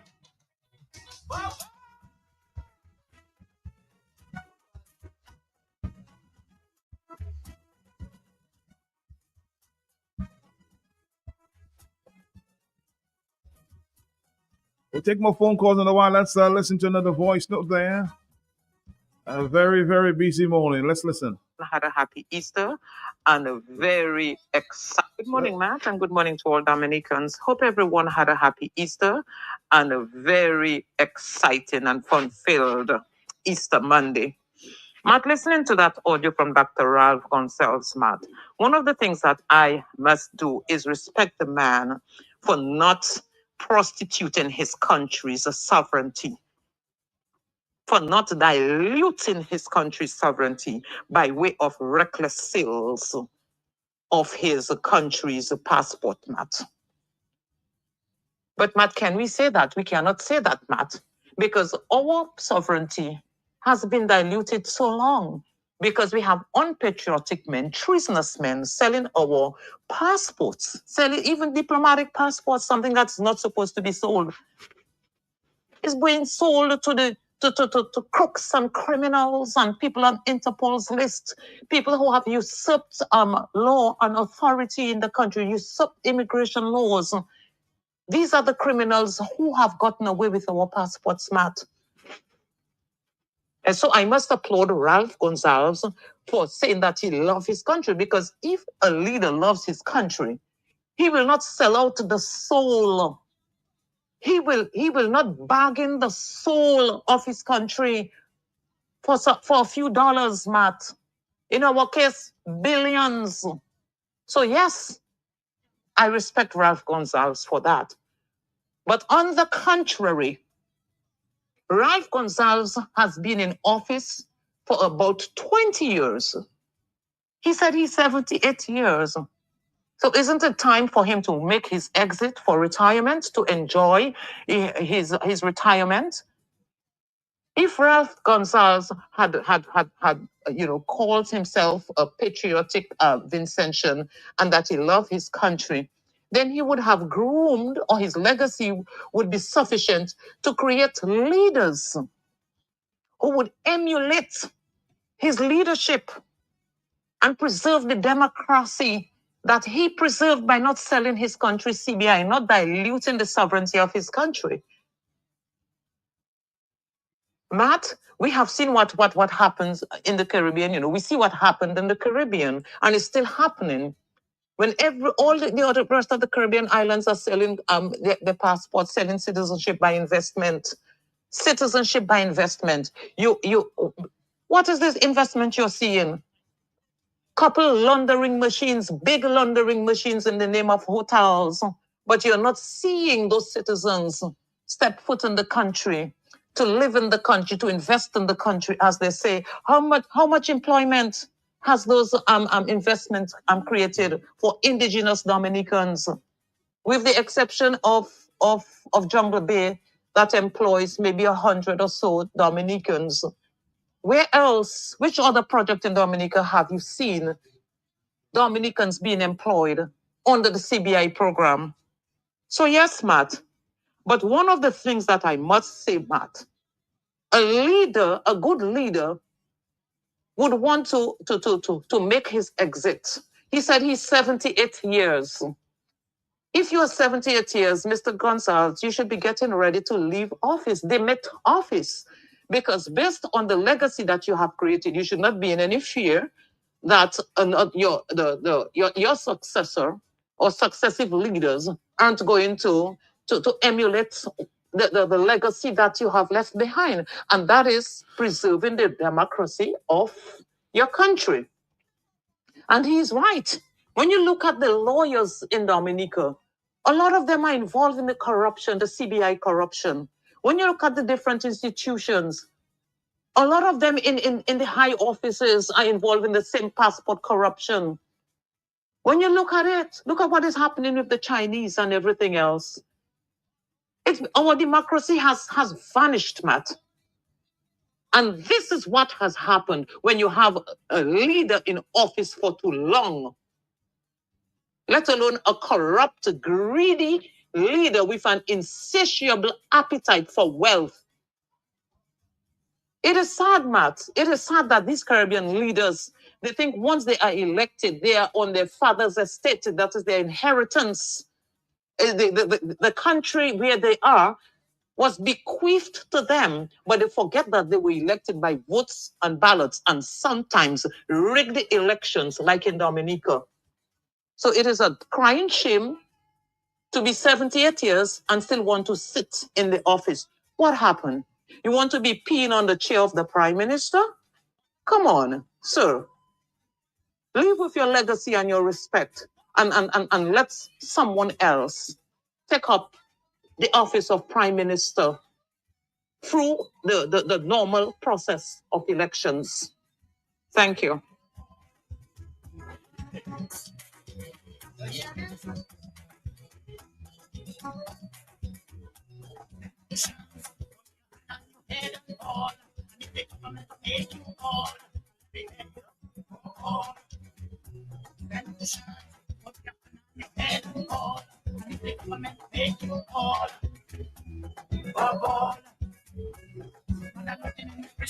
Hello?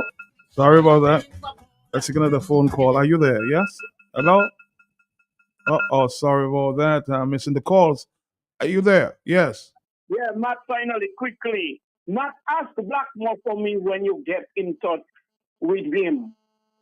The fertilizer bubble and the bean bubble, Mr. Linton, expose them on, Matt. Who paid for it? Are there any laws protecting the citizens of Dominica monies that passes through government, Matt? So when government that to pay money back when Mr. Linton exposed them on the fertilizer bubble and the bean bubble, why nobody took jail? Why nobody paid? Nobody was arrested. And finally, when Skerritt said that there were organized crime in the labor division, Matt, racketeering meaning organized crimes, Matt, in the labor division, and he asked them to fix it, Matt. You Blackmore that come in and talk about nobody's above the law. And all of a sudden you're saying it's a threat to us because you wanted Matt about social media crimes and laws, and because you don't know what to talk. Let me ask you a question, Blessing, as it relates to Blackmore, because for the past few occasions I've had him on the line. You seem is it unable to talk to him directly? That's what Matt Blackmore doing, that Maca query technology. Matt, I call you 50 times. Oh, you should call me on my cell phone and maybe I'll call you back, because Blackmore has already told me he doesn't hear Blessing, so I'm sure he'd be willing to have a conversation with you. Matt, I send your voice note just 50 seconds. 3 times I send it to you to play, to ask Blackmore those same questions I am posing here this morning, Matt. Well, he did tell me. I'll tell you. He told me he doesn't hear from Blessing, so maybe the next time he gets on, I'll put you on Blessings. Would you agree with that? Matt, that is the dirty little psychology people like Blackmore and Skerritt and them play, Matt, to make people believe things that does not exist, Matt. So you would think Blackmore won't engage me. No, I'll say no. Blackmore doesn't know that decision will be mine, Blessings. The next time Blackmore comes on, I'm going to put you on. Okay, is that an agreement? So it's not Blackmore's game. That's my decision. Okay. We'll call your number and then you will have me. I will call you. I'll facilitate a 5-minute conversation. Okay. But thank you. Until Blackmore do not take us off chickens, Matt. All right, my friend. Hello, talk to me on the telephone. 10:50. 10 more minutes. Hello, talk to me. Yes. Yes, Matt. How you doing? Matt, I'm there. Matt, if the Marigot Fisheries Corporation, the whole thing was built and have been repaired, anything that has to be done on it is done by Japan. It wasn't by China. China did not give it. Japan gave it. The people of Marigot, that's what I believe, the people of Marigot, Wesley, and the surrounding villages should stand up to that and demand that the flag go back up.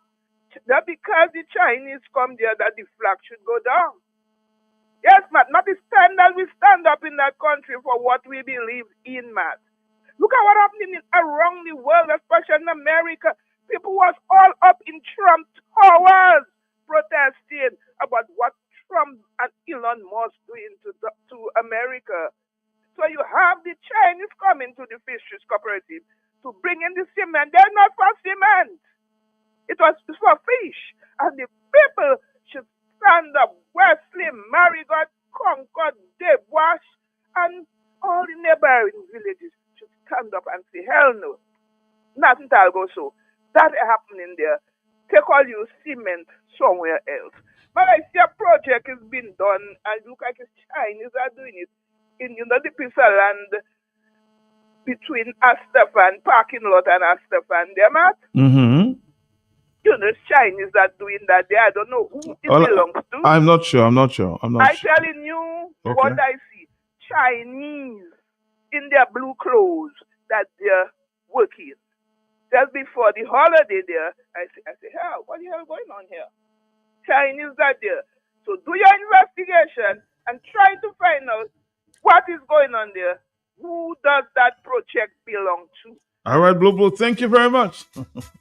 All right, hello, talk to me on the telephone. Somebody says, Matt. Yes, God, we agree. Ralph has been in St. Vincent as Prime Minister for 24 years.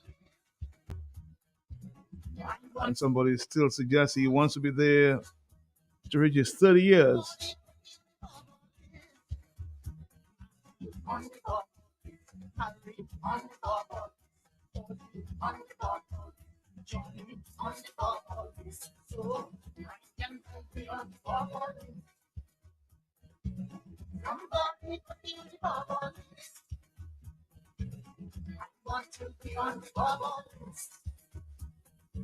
Somebody says, talking about Bobal, just past a truck of cement from the port heading south to the airport site.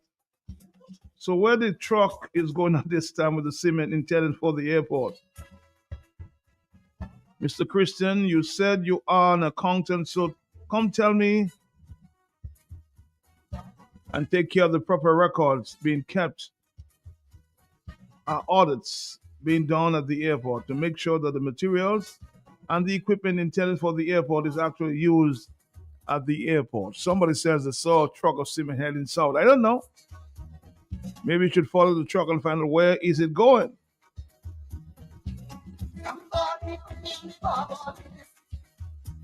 What a powerful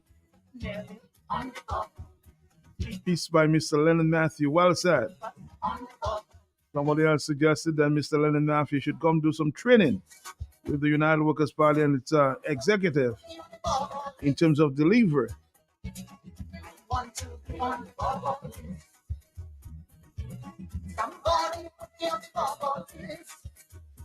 Everybody is. Play basketball, people are amazed. Play football, all you get is praise. Play football, you get a big ring.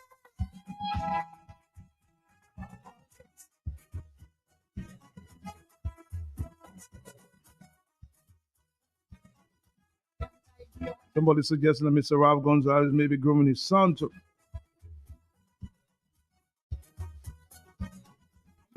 be president or, of course, to become the Minister of Finance. That's for the Vincentians to decide, huh?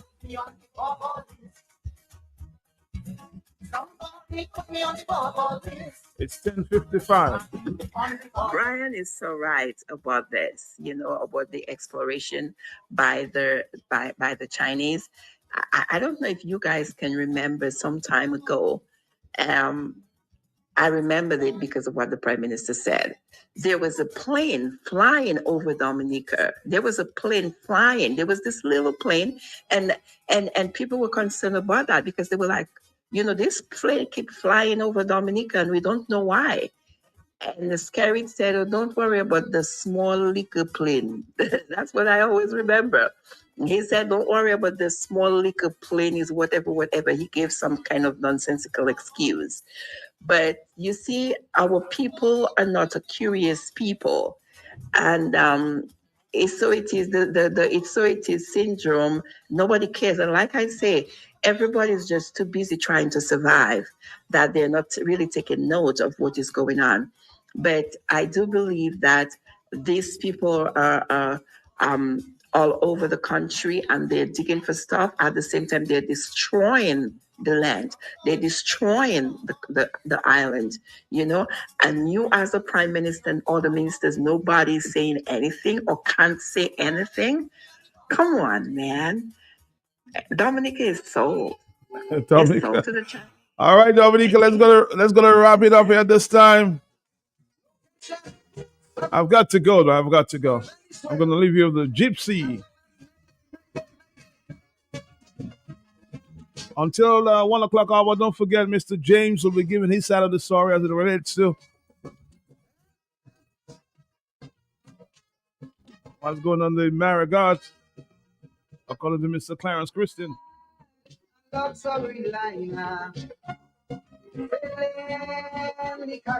It's 3 minutes to the hour of 11. Until then, we will talk, okay?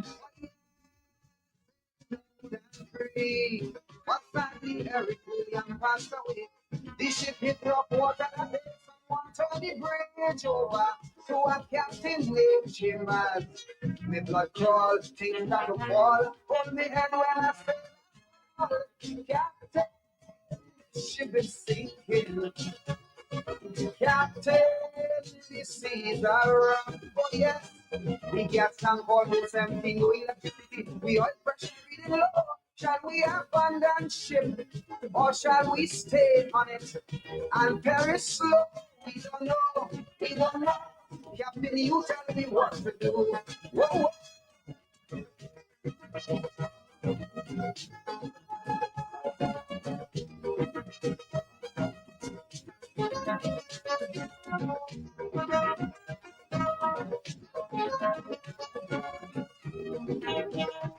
The Trinidad, oh, she was a beauty with wealth that few surpassed. And in her day, she sailed majestically. There were few in her class. Faithfully she fulfilled her sailor's need. Some were overpowered by greed and fulfilled but slow. Some took by bulk and bow. Now she looked dull, she's at the lull. She could barely fit on all. Captain, ship is sinking. Captain, the seas are rough. Yeah.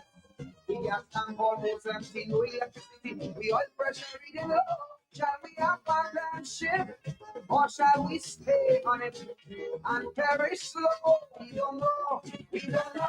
Captain, you tell me what to do. Whoa.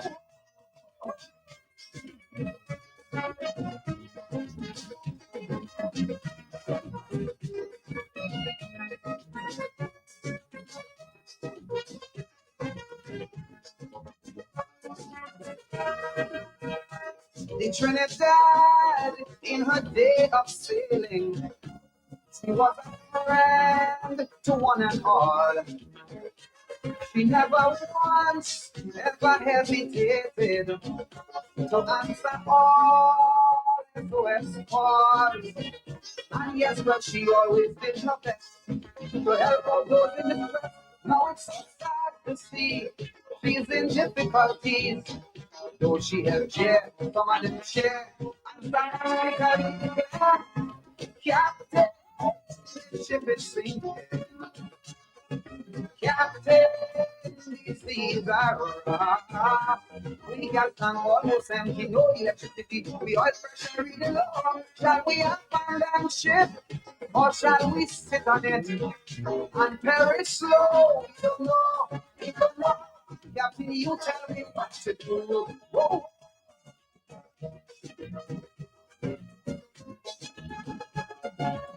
If only there was something I could have done to restore the credibility of this beautiful vessel. Money is no problem. Now there's a lot of fingers pointing, suspicion running strong. Who's to be blamed for all her failures? Who's to be blamed for doing her wrong? Now please remember I'm warning you, but at the end she had to know who the keys to our fault. So we know who's at fault. Now it's up to you, it's up to me to make our world to go on the sea. Captain, the ship is sinking. Captain, the seas are rough. Oh yes, we got some controls empty, no electricity. We oil pressure is low. Shall we abandon ship or shall we stay on it and very slow? We don't know. We don't know. Captain, you tell me what to do. We don't know. We don't know. Captain, you tell me what to do. We don't know. We don't know. You tell me. We don't know. We don't know. Put up a flag. Oh gosh, we don't know. When we turn to the world back for help. I used to know.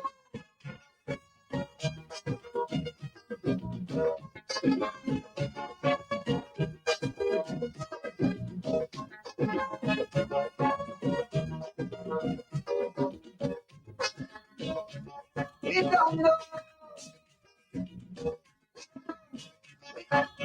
We don't know. Somebody put an application to the world back. How do we make them have to do the repair? We don't know. We don't know. We don't know.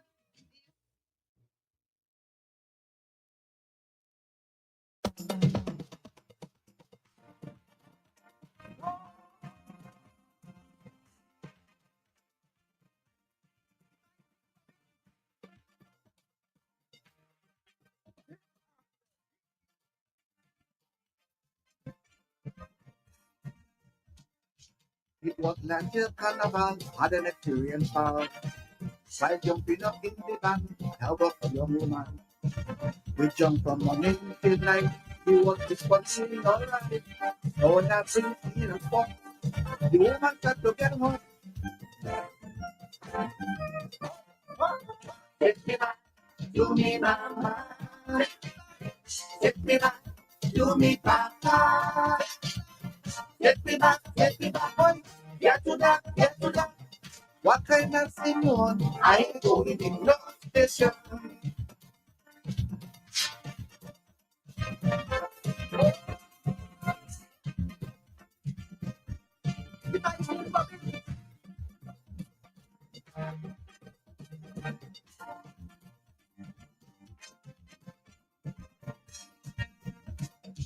I decided to leave her alone and drop her at the home.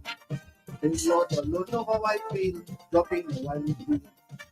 But while we walking slowly, I don't think she watching me. Then she grabbed onto the hand and she made me to understand. Don't take me back to me mama. Don't take me back to me papa. Don't take me back just like that. It's a joke that's a crap. Robin, don't be a fool. Let me go get good in school.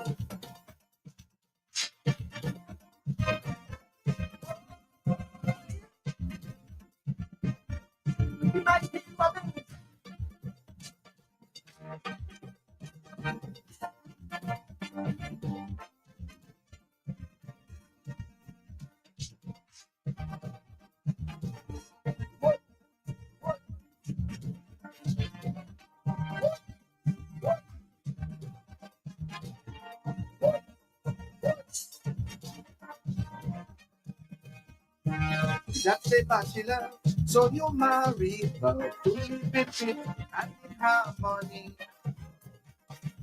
What I'm telling you is something they do that cause you to be just like this. Your son was blind, she make you change your mind. Now she is boss and you are the own. Now I can really understand. It's Ethiopia go have it so. You say that you're a married man. Ethiopia go have it so. I have your wedding day inside. Ethiopia go have it so. You looking more dead than alive. Ethiopia go have it so.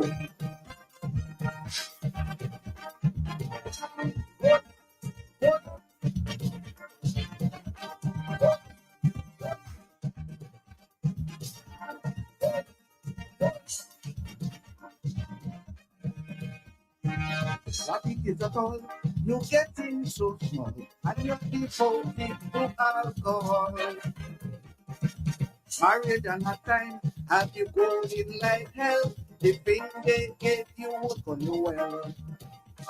Your wife on the other hand is still going out with man, committing adultery, but you cannot touch it. Everybody in Roseau knows. If Ethiopia go have you so. You acting like my bobo. Ethiopia go have you so. But Ethiopia let's didn't try.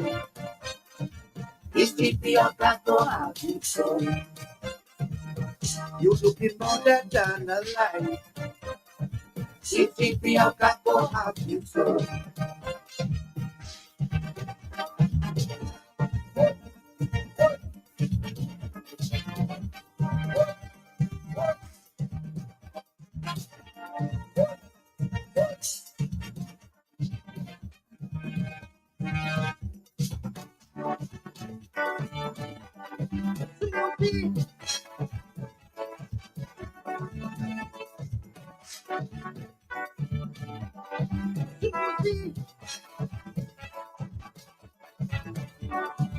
My sister Dorothy, have a friend by the name of Susie. My sister Dorothy, had a friend by the name of Susie. But the time she's a teenager, it's so Susie friendly with her. And she just be so happy, yeah, what she says to me.